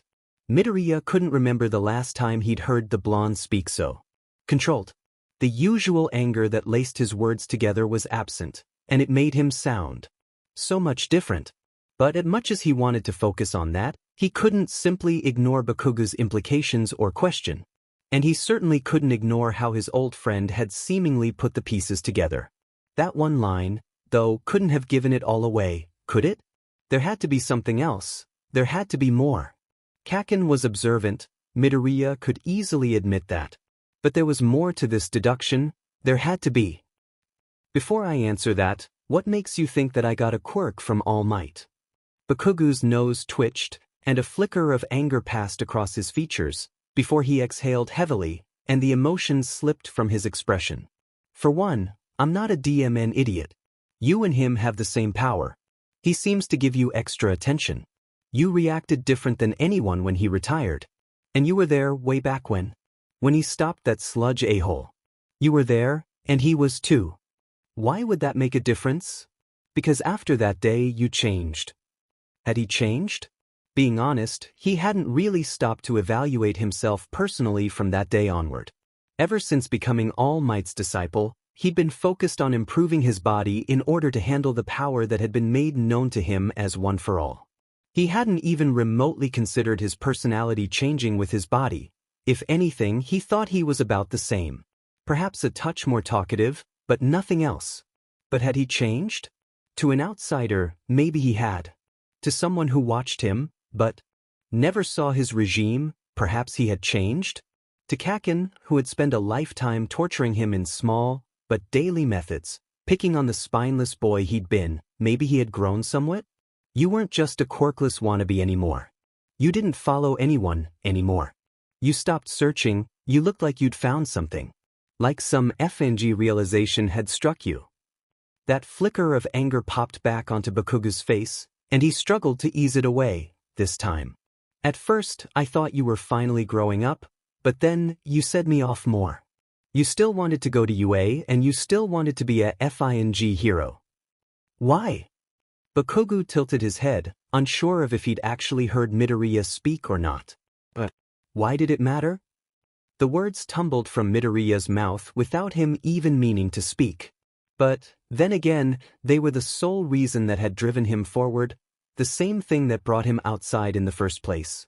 The same thing that had driven sleep away. The answer he was looking for. And he knew the only person who would have the answers he was looking for stood directly in front of him. Fear couldn't afford to paralyze him now, he needed answers. Bakugou's sneer became slightly more pronounced. Because you were quirkless, and you couldn't win a fight. There's more to being a hero than fighting, Midoriya countered. And, of course, he believed his words. But, even with that simple phrase, that simple answer, he found pieces beginning to settle into place. Within his brain, the clouds began to shift, and the stars of recognition became just a little less convoluted. Suddenly, there was an answer in sight, for the first time since the questions had been posed. What kind of hero loses? Finally, it seemed, Bakugou was back to his normal demeanor, as he lashed out suddenly. His ruby eyes held the stubbornness they always held, but as Midoriya locked gazes, he noticed they seemed less certain than usual. There was something off about his tone, about his posture. What kind of hero can't fight? Midoriya opened his mouth to speak, but found his words drowned out by Bakugou's sudden tirade. You could never be a hero, because you were hopeless. Because you couldn't win. You, a quirkless Deku, wanted to be like All Might, and that was such bullshit. It was a effing disgrace.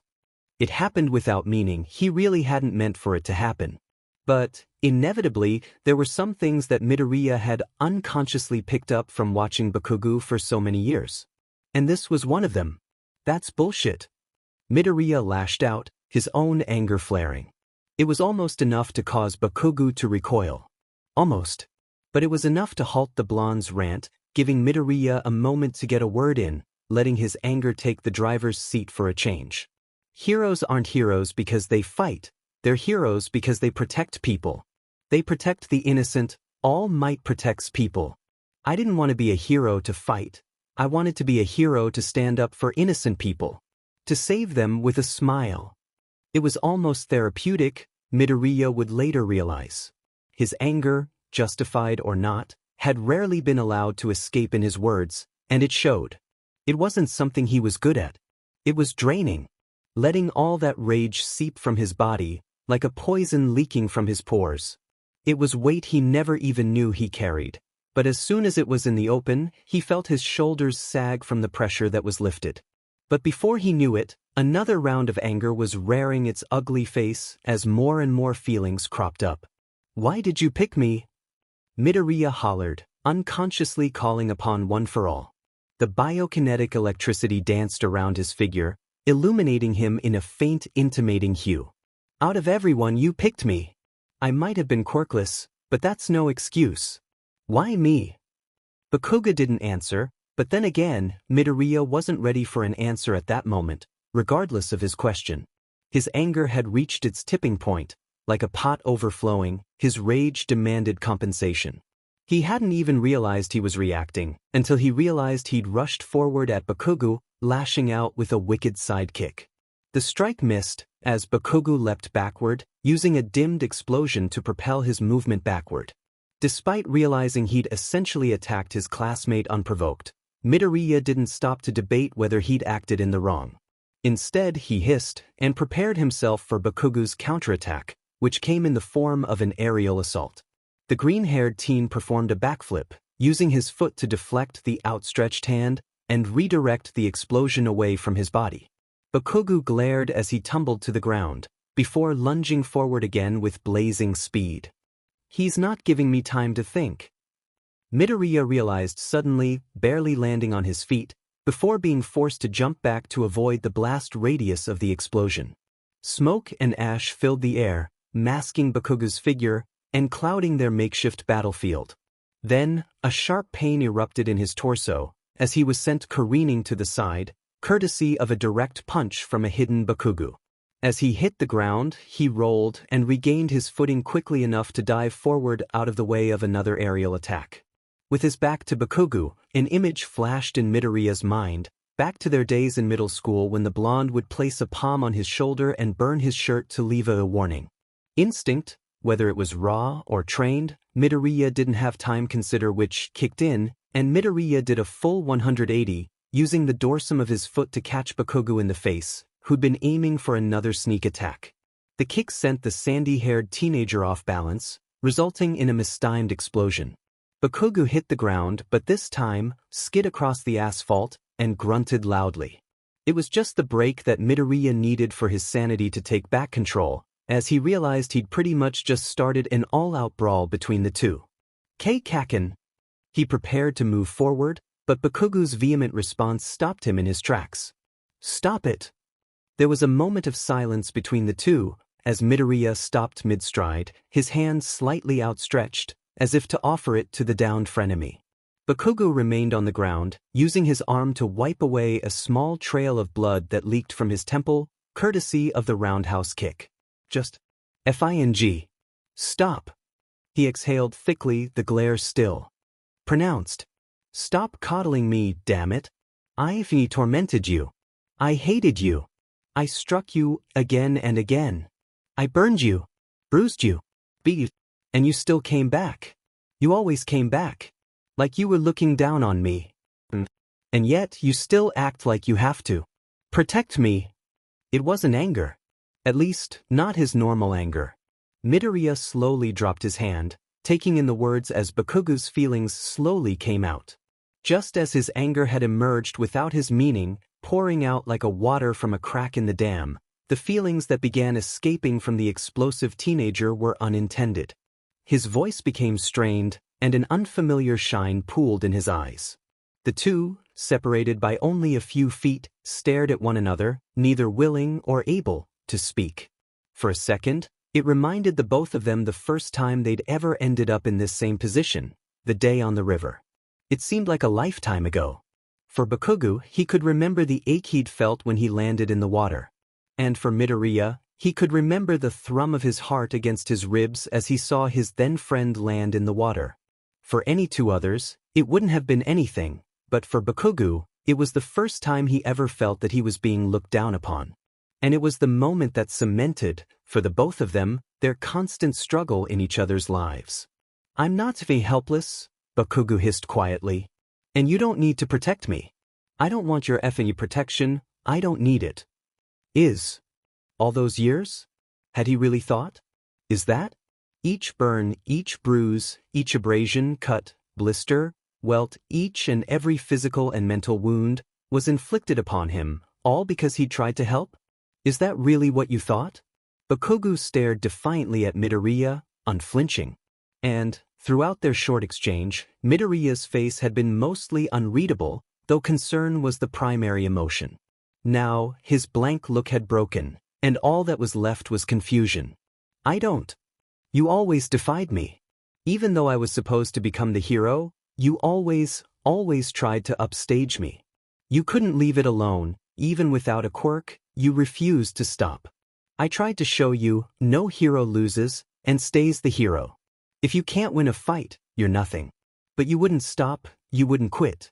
And I hated that. Your adding ignorance, you were always right there, trying to follow me. Even though it was hopeless. Why? Why did? Midoriya's voice cracked. He hesitated, unable to put his thoughts into words. Why did you try to break me? I don't know. It wasn't an answer, both teenagers knew that. But it was equally frustrating, though neither party would realize others' true frustrations. It was impossible after all. Locked in their own pains, they wouldn't be able to experience empathy for the other's situation without closure in their own. And that's what pisses me off. I don't FING know. I tried to FING break you. F-. Small crackles appeared in Bakugou's hands as he aggressively stood up, stomping as he did so. It didn't sate his anger in the slightest, and he growled as the frustration simply grew within his chest. F-. I almost even killed you, and I almost even killed All Might, and I don't dash. An explosion went off, aimed at his feet. F. Another explosion. Get it? He heaved heavily, drawing in deep breaths, whether to calm his rage, or because he'd literally blown through his stamina. It was a mystery to Midoriya, and dropped his gaze to the ground, shielding his eyes. His body trembled ever so slightly, and with widened eyes, Midoriya realized he was crying. Conflict ran rampant through the Greenette's mind. His natural instinct urged him to go to Bakugou's side, to comfort his friend-turned-bully. Regardless of what the teenager was to him, the fact remained, heroes don't discriminate. But, yet his rationality spoke loud and clear. It wouldn't alleviate any of the feelings that either party felt toward one another. In fact, it would probably worsen their already fragile relationship. Strangely, Midoriya wasn't mad. He was frustrated, no doubt. He'd come for answers, and quite frankly, he hadn't really found any sort of closure at all. The only thing he discovered really only added to his questions and uncertainty. It wasn't helpful, not in the slightest. But, for some reason he wasn't mad. Perhaps it was because rage wasn't his typical response. Or perhaps he also didn't know. That was the problem, wasn't it? Nobody knew, and the more he'd thought about it, the more he'd wondered if anyone would know. No matter how many psychologists existed, there was probably no one in the world that would ever be able to provide an explanation of why things occurred the way they did. Sure, Bakugou had been spoiled senseless. His ego had been spoon-fed pretty much since birth. He'd never been reprimanded for a thing. And he'd been touted as the next great hero. But Midoriya himself knew he'd been part of that disastrous equation. He, too, had fed that ego. And he'd refused to let Bakugou get in trouble. And, like everything else, he had touted Bakugou as the next great hero. He was part of the broken system, too. What pisses me off the most? Bakugou started again, impossibly quiet, especially for him. All our shitty classmates keep FNG asking, why? And I have no FING clue. That shitty counselor asks me, why? And I have no FING idea. Then you ask me and I FING remember saying it. And I remember saying it to get some sort of FING reaction from you. To get you to acknowledge you were below me. All some sort of sickening move to demoralize you and cause you to finally lose. The hero always wins. That was Bakugou's mentality. Even from a young age, Midoriya recognized that drive. For the longest time, even following him to you, that mentality stood as a constant driving force in Midoriya's life. It was part of what drove Midoriya to be plus ultra, as the school's motto went. He'd always followed Bakugou's attitude on winning, because in both of their eyes, a hero didn't lose. The difference between the two of them was now clear as day, but what good would that do either of them? But I don't know why I wanted to it that badly. And that's what pisses me off the most. And then, I wonder, have I always been wrong? All Might picked you, of all people. He acknowledged not me. And now, I realize how FING far behind I am, and I realize everyone was wrong. So, why? Midoriya blinked as Bakugou finally looked up, tears streaming down his face. Why was I the one who ended All Might? Why was I the one who almost ended you? It didn't need to be spoken, for Midoriya to understand. He finally understood. The clouds in his brain had finally cleared. The constellation made sense. For Kaken, he's always been told one way. He's always seen one thing. I was an opposing force. The foil to his vision. The contradiction. Naturally, anyone who believed one thing, but had someone who existed as its opposite, would come to despise the existence of that exception. And, truly, over time, most people would stop following around someone who continued to berate them, physically and mentally. But, was I wrong about everything? Why was I the wrong one in everything? I had nothing. For the longest time. I had nothing. And Kaken had everything. The quirk. An obtainable dream. A support system. To me, to a quirkless kid, he was the closest thing to All Might I had in my life. That's why. Why did you keep following me? Why didn't you stay down? Maybe I was his exception, the proof he wasn't completely right. But even so, he had everything I didn't. Of course I'd follow him. Of course I'd look up to him, because he had everything I wanted to be. And if defying him was to defy his vision, his beliefs, if that made me the target, then there's nothing I could do. After everything, why do you keep trying to protect me? There was no answer.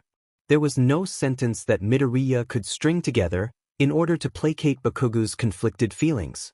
And with the traffic jam in his brain, Midoriya doubted he'd be able to even put together his feelings enough to respond in the first place.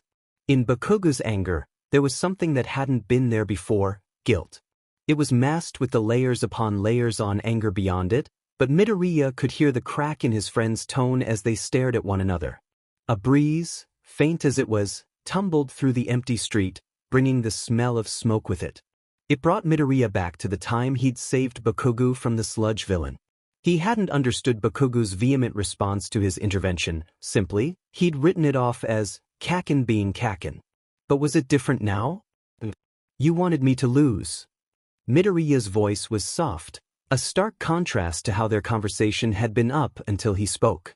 Between Bakugou's heaving and the breeze around them, it was almost difficult to hear the soft-spoken words that began to tumble from the disciple of All Might. I get it now. It was because I stood for everything that opposed you, wasn't it? I was. Proof that you might be wrong. I was the outlier in the equation that you thought you had figured out. Every time I tried to save you, it was me looking down on you, because I shouldn't be able to save anyone. Was that it? It wasn't just because I was quirkless, it was because everyone told you that you could do it. And by my intervention, I was doing it, and you weren't. Does that seem right? I don't even know, Bakugou hissed. I don't know. But he did know. And they both knew that. The moment that Bakugou broke their staring contest, it became painfully obvious to the both of them. The guilt, the shame, the pain, it all stemmed from the both of their knowledge. They had a toxic history. And there was no repairing that. There was no ignoring it either. So many people had tried to overlook it in favor of Bakugou's glimmering future. What was one quirkless kid in the eyes of history? Bakugou had tried to get rid of that problem by berating it and beating it so that it would hopefully fade. He tried to push it away and break its spirit. When the only exception to his reality was removed, he'd finally be at peace with his potential. The world, the people around him, would be right. And Midoriya had tried to cover the problem by apologizing. By pretending it was everyone else's fault. It couldn't be Kaken's fault. He was going to be a hero. He wanted to be a hero. And that made it okay to the boy who once saw the spiky-haired blonde as the closest thing to All Might. He was inspired by Bakugou to become a hero, despite not realizing that his attempts at becoming a hero were literally proving everyone in Bakugou's life wrong. He was a walking antithesis. You kept getting up. You kept on trying. And my shitty brain thought win. Be a hero and you win. Take a nosedive off the roof and hope for a quirk in your next lifetime. And now All Might is retired, and I don't think I was ever right. But if I'm not right, then what the F am I doing here? The thud that echoed through the street was the sound of meat striking meat, a soft, dull, but slapping sound as Bakugou staggered backward, clutching his face. His eyes were wide, staring at Midoriya with complete shock written across his face. Slowly, he withdrew his hand, letting it fall limply to his side, as both parties processed what, exactly, had transpired. Don't you go doubting yourself. It was the same as when they'd fought All Might. The same as when Bakugou had chosen to lose at All Might's hand, versus simply attempting to cooperate. And, for some reason, a reason Midoriya would never be able to place, there was something that made Midoriya have to act when he saw his old bully in this state. It's because I thought you were once so amazing. Biokinetic electricity began jumping from Midoriya's skin, his clothes starting to tremble under the collection of power and energy. His eyes grew narrow, the emerald depths becoming increasingly bright as the energy danced around his face, and he dropped into a fighting stance. Bakugou's eyes grew wide as he quickly shifted into a defensive position, preparing himself for another assault. This time, though, the speed was significantly different. It wasn't the same as earlier, where Bakugou had driven the pace. Nor was it the same as when Gran Torino had helped Izuku unlock the 5% continuous access to One for All. This time, it was Midoriya dictating the speed. He began racing forward, determination and passion plastered on his face as he prepared an axe kick, powered by more than his usual 5%. He brought his leg up, eyes wild with emotion. That I always chased you. Heavily, he brought it down, striking Bakugou's crossed arms with a heavy smack, nearly breaking the blonde boy's guard. He was sent sliding backward but remained on his feet, continuing to shield his face from any possible follow-up attack. Past me. Bakugou hissed, breathing in raggedly, feeling the drain from his earlier attacks. There was an ache that resounded through his arms as he ped them back, hands tense and ready to detonate at a moment's notice, but he paid the sensation little mind. His attention, his entire being, was solely focused on the relentless rush of the jade-eyed hero in front of him. Midoriya didn't bother with words, there was too much to say, yet nothing that came out. His brain had taken a seat firmly behind his heart, and now, the damaged emotions that the boy had been dealing with for years was coming out wave after wave.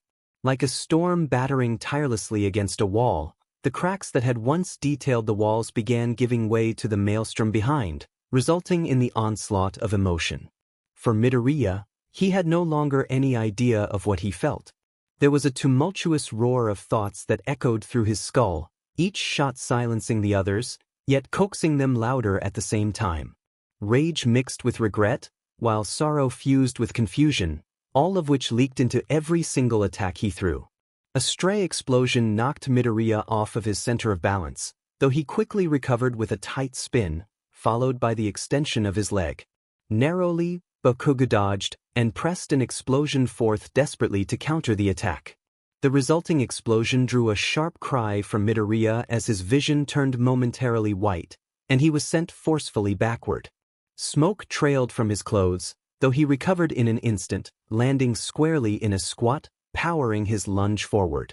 Electricity danced dangerously along his body, eagerly liking the pavement around him, serving as the only marker of where the boy was versus where he had been. I've chased after you for so long. Don't tell me you were going in the wrong direction. There were many ways Midoriya knew his comment could be taken. And, in another time when his mind was much more clear, he would probably realize it was hardly concise like he desired to be. But his brain was the concise part of his body, not his heart. And his heart had to make it known. He didn't hate Bakugou. He hated what Bakugou did. He hated the things he said. The people he'd berated along the way to becoming a hero. He hated the things that Bakugou got away with. He hated how the boy's path was obscured by his pedigree, instead of defined by his actions. He hated that he'd once contributed to it. He'd fed into Katsuki's massive ego complex, driving him further down a path of identity crisis. But in the end, he knew it was on Bakugou's shoulders. And if there was one thing he hated above all else, beyond anything that anyone had done to him, he hated that Bakugou hadn't truly apologized. That's why, when he leapt into the air, with his teeth grit and his leg poised forward for a simple strike, he felt the bubble of frustration finally reach its pinnacle. There may not have truly needed to be a winner in the fight. In fact, neither party was fighting for their pride, or their right to be at UA. They were fighting for their feelings. They were fighting to express their feelings. Because, for the first time, Bakugou truly understood what Midoriya felt. And the nasty, cold sensation of regret returned once more, as he watched Midoriya sail above him, drawing closer and closer, as if in slow motion. Maybe it was because he was blindsided by the sudden rush of emotions he was forced to cope with, or maybe it was his uncertainty, but when Bakugou used an explosion to propel himself forward, he did so without a clear conscience, for what was the first time since truly entering UA, and he missed Midoriya's clenched fist drawn back. Fist met face, and the world for both Bakugou and Midoriya came to a crashing halt. They fell, together, and when the dust settled, Midoriya was on top, gasping, with a defiant look on his face. "You're not the wrong type of hero, you're the wrong type of person." Bakugou heaved deeply, in and out, while staring Midoriya dead in the eye, unflinching. "Even with everything you said, I still stand. Even with everything you said, I'm All Might's disciple. Does this mean everything I ever thought is wrong?" Bakugou mumbled in a tone so unlike him. It almost made Midoriya wonder if he'd knocked something loose in the sandy-haired boy's skull. "No." A new voice spoke, much deeper than either Midoriya or Bakugou. Both teens, scratched, bruised and beaten up, quickly turned to the intruder on their fight, panic and shock evident on their faces. A blond man emerged from the safety of an ally, his sunken eyes betraying any emotions he was feeling. "It's not wrong to consider yourself powerful. You, young Bakugou, do have a powerful quirk. And you do have potential to become a great hero." Both teens were quiet, sensing there was still more to All Might's response. "But you have many shackles that will prevent you from ever fully realizing your potential. Your history does not simply fade. The words, the actions you've taken will always follow you. The past, sad to say, does not remain in the past." Neither boy needed to speak. They both knew All Might's words to be true. Midoriya especially. It had all started with one innocent talk, one moment, of which he felt vulnerable. He'd never imagined that he'd accidentally start a chain reaction that would result in the brawl the two had just shared. Perhaps, in another universe, they'd fight regardless, but in that world, there'd be much different feelings involved. There was no going back. There never was that option, and from the moment that Bakugou had uttered those fateful words only a few months ago, they'd been prepared to haunt him for every step he tried to take forward. No matter whether he forgot them or not, the truth was that Midoriya wouldn't. Even after their fight and his win, Bakugou knew that the green-haired teenager would likely never let go of the feelings he'd experienced during his childhood. What if have I done? No matter how much therapy he went to, no matter who he spoke to, no matter who Midoriya befriended and laughed with, there would never be anything that could erase the damage that had been willingly inflicted. It made Bakugou sick to his stomach, knowing that he'd purposely targeted anyone, let alone a quirkless, defenseless boy. He wanted so badly to apologize. But the apology just didn't come to words. His heart, while willing, wasn't in it. It would be a reflex apology. A realization, if anything, but it would be devoid of the feeling that it truly needed and deserved. "You've made some terrible mistakes, young Bakugou. I am aware of your shared history," All Might said uneasily, gesturing to the duo uncomfortably. "While your escape was quiet, young Midoriya, somebody still saw you and felt the need to come get me just in case. And judging by the outcome of your talk, it appears their fears weren't unfounded. Truthfully, I have no tolerance for bullying of any kind. And there's certainly no reason standing that you shouldn't be expelled. Aizawa isn't typically lenient, however, I believe reformation is a greater path than equal digression, and clearly he believes so, too." Bakugou averted his gaze uneasily at the mention of expulsion. Midoriya's heart skipped a beat, distantly recognizing the close reality that had almost come to shape. Truthfully, he couldn't imagine a career in heroics without Bakugou setting pace. Whether or not they did it together didn't matter. They'd set out on their journey together.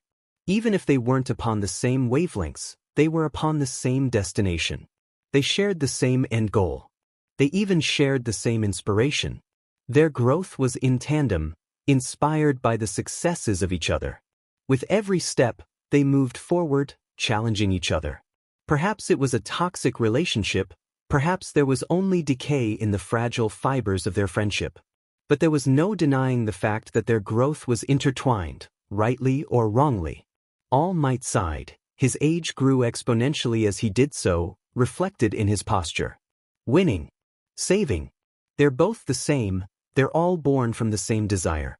To save someone. To win. They're the same coin but different sides.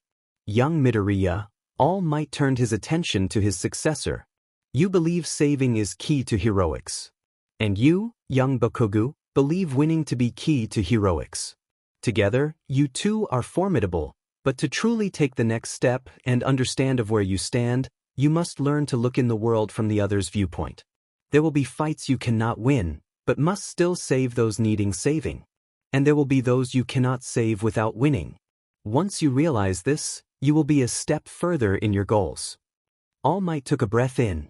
But first, you must come to terms with your relationship. And what must happen? Both teens exchanged a flicker of a glance at one another.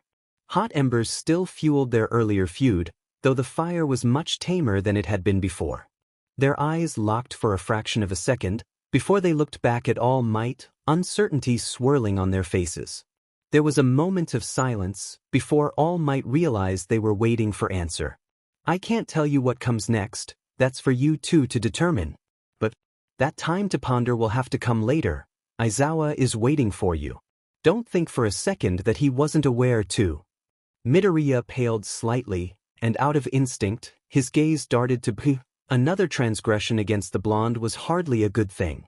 And yet, as his eyes fell on the teen, he was surprised to see a rather accepting expression adorning Bakugou's face.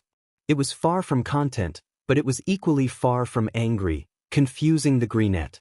Come, face your punishment. And for both Midoriya and Bakugou, they knew they'd have to face the music at some point. Yet, for the both of them, they went silently, knowing that they'd found some answers in an otherwise humid night, but left with so many more. Cleaning duty. They were both stuck on cleaning duty. Honestly, both boys considered themselves immensely lucky. It was clear just by the look in Aizawa's tired eyes that he was debating a significantly harsher punishment. Yet, there was something holding him back. Though his jaw remained locked, and his gaze was like ice, he seemingly relented, and settled for whatever whisper of mercy he was provided. Without a second word, they both escaped the harsh glare of their homeroom teacher, and, though Bakugou would vehemently deny it, sighed in relief when they were free of the erasure hero. But as soon as the relief faded, they realized their state of solitude, and the tension came rushing back. While there was a lack of animosity, there was certainly a degree of hesitation in both teens, as they refused to look elsewhere. It was far too soon to discuss the details behind their fight, only a little bit had passed, really, and the wounds were both figuratively and literally fresh. For Midoriya, at least, he knew he had plenty to think about. And so, they walked up in the staircase awkwardly, trying to maintain a reasonable distance from each other, and finally when Midoriya reached his floor, he hastily made for the hallway. I shouldn't have done it. Midoriya paused mid-step, though he didn't dare look back. The courage he'd held all throughout their confrontation had worn off for some time, and he felt his fatigue. Knowing he'd have to serve a punishment for the next several days was only adding to his level of exhaustion. And now he was so close to being free, and yet, he wanted to know. He wanted to know what Bakugou was thinking, what he had to say. Hell, he wanted to know what he'd thought about their fight, the first even fight they'd ever had. But his voice failed him. Maybe it was because he was tired, but nothing came up when he went to speak. I can't. Tsch. Bakugou clicked his tongue. I've got a lot of shit to think about. Do you regret it? Midoriya finally asked. Truthfully, he wasn't sure if he was referring to their fight or their history. He decided he'd leave that interpretation up for Bakugou. There was a moment of silence, followed by a slow, single word. Yeah. Midoriya nodded to himself. It was far from satisfactory, but it was the barest form of a starting point he could ask for. And, like Bakugou had even said, there was a lot to think about. He, too, had plenty to consider, and with the days looking like they'd be full of solitude, there was plenty of time upcoming to think. Just as Midoriya took another step, he heard Bakugou one last time. To get knocked around. To get shoved down but keep getting back up. Heroes that don't give up must be pretty DMN strong. Midoriya's eyes went wide. He turned around. To see no one. But as he turned back toward the path that led to his door, he felt his heart pounding harder than it had all night. Because for the first time since their childhood, the first time since Bakugou began to turn on him, it was no apology. It was far from enough. But it was the first time that Bakugou had outright referred to him as a hero. Maybe not the ending you were expecting? There's still plenty of stuff to deal with regarding the fallout. Bakugou's relationship with the class, as well as the bridging between Midoriya and Bakugou. And I think that there's a lot to still investigate with Midoriya's psyche, as well as Bakugou's. This will all be planned in a little sequel. Just a short, 4 to 5 chapter sequel. Or, I could continue it here. It doesn't matter which. Let me know what you think. I know this was pretty strongly based off canon. Sorry. Like I said, Horikoshi really did it well, and it's hard to break the best already. So a quick explanation of things. 1. I have been studying for grad school, which is why this chapter took so long. Sorry about that. 2. I already work in the ER, and with COVID, sheet has been real. 3. Regarding the actual stuff, why did Midoriya win? Because Bakugou was distracted, simple enough. He wasn't fighting for the same reason in the manga, there's a lot different, and because it wasn't addressed, it's something that's going to be addressed later on. Bakugou and All Might still need their talk, and I already have that loosely planned. Guess I gotta add this part on, 'cause someone already reviewed complaining. Okay, why did Midoriya win? Let's count the ways. First, in the manga, Bakugou challenges Midoriya, knowing full well he plans to fight, one way or another. In this version, that is not the case. Secondly, Bakugou has already been venting his frustration by using his quirk as demonstrated on multiple occasions. Now, if I must go into how Bakugou has proven he can only launch a scale of 1 to 4 large explosions before suffering drawbacks, we can, but it suffice to point out he'd already been doing that. On a tertiary point, this Bakugou is dealing with significant guilt and frustration, the likes of which very easily cloud judgment. Have you ever hurt someone, and then they try to fight you? I have, sadly, and I can assure you that you're fighting them with a hell of a lot less power than you have accessible. And before someone says, oh, but Eve been in fight, congrats. I have too. I played ice hockey and unfortunately led my team in fighting major penalties for 2 years straight, before I realized I was dumb. But being tired and fighting someone fresh is almost grounds for a loss every time. Finally, and this is most important, the fight wasn't over.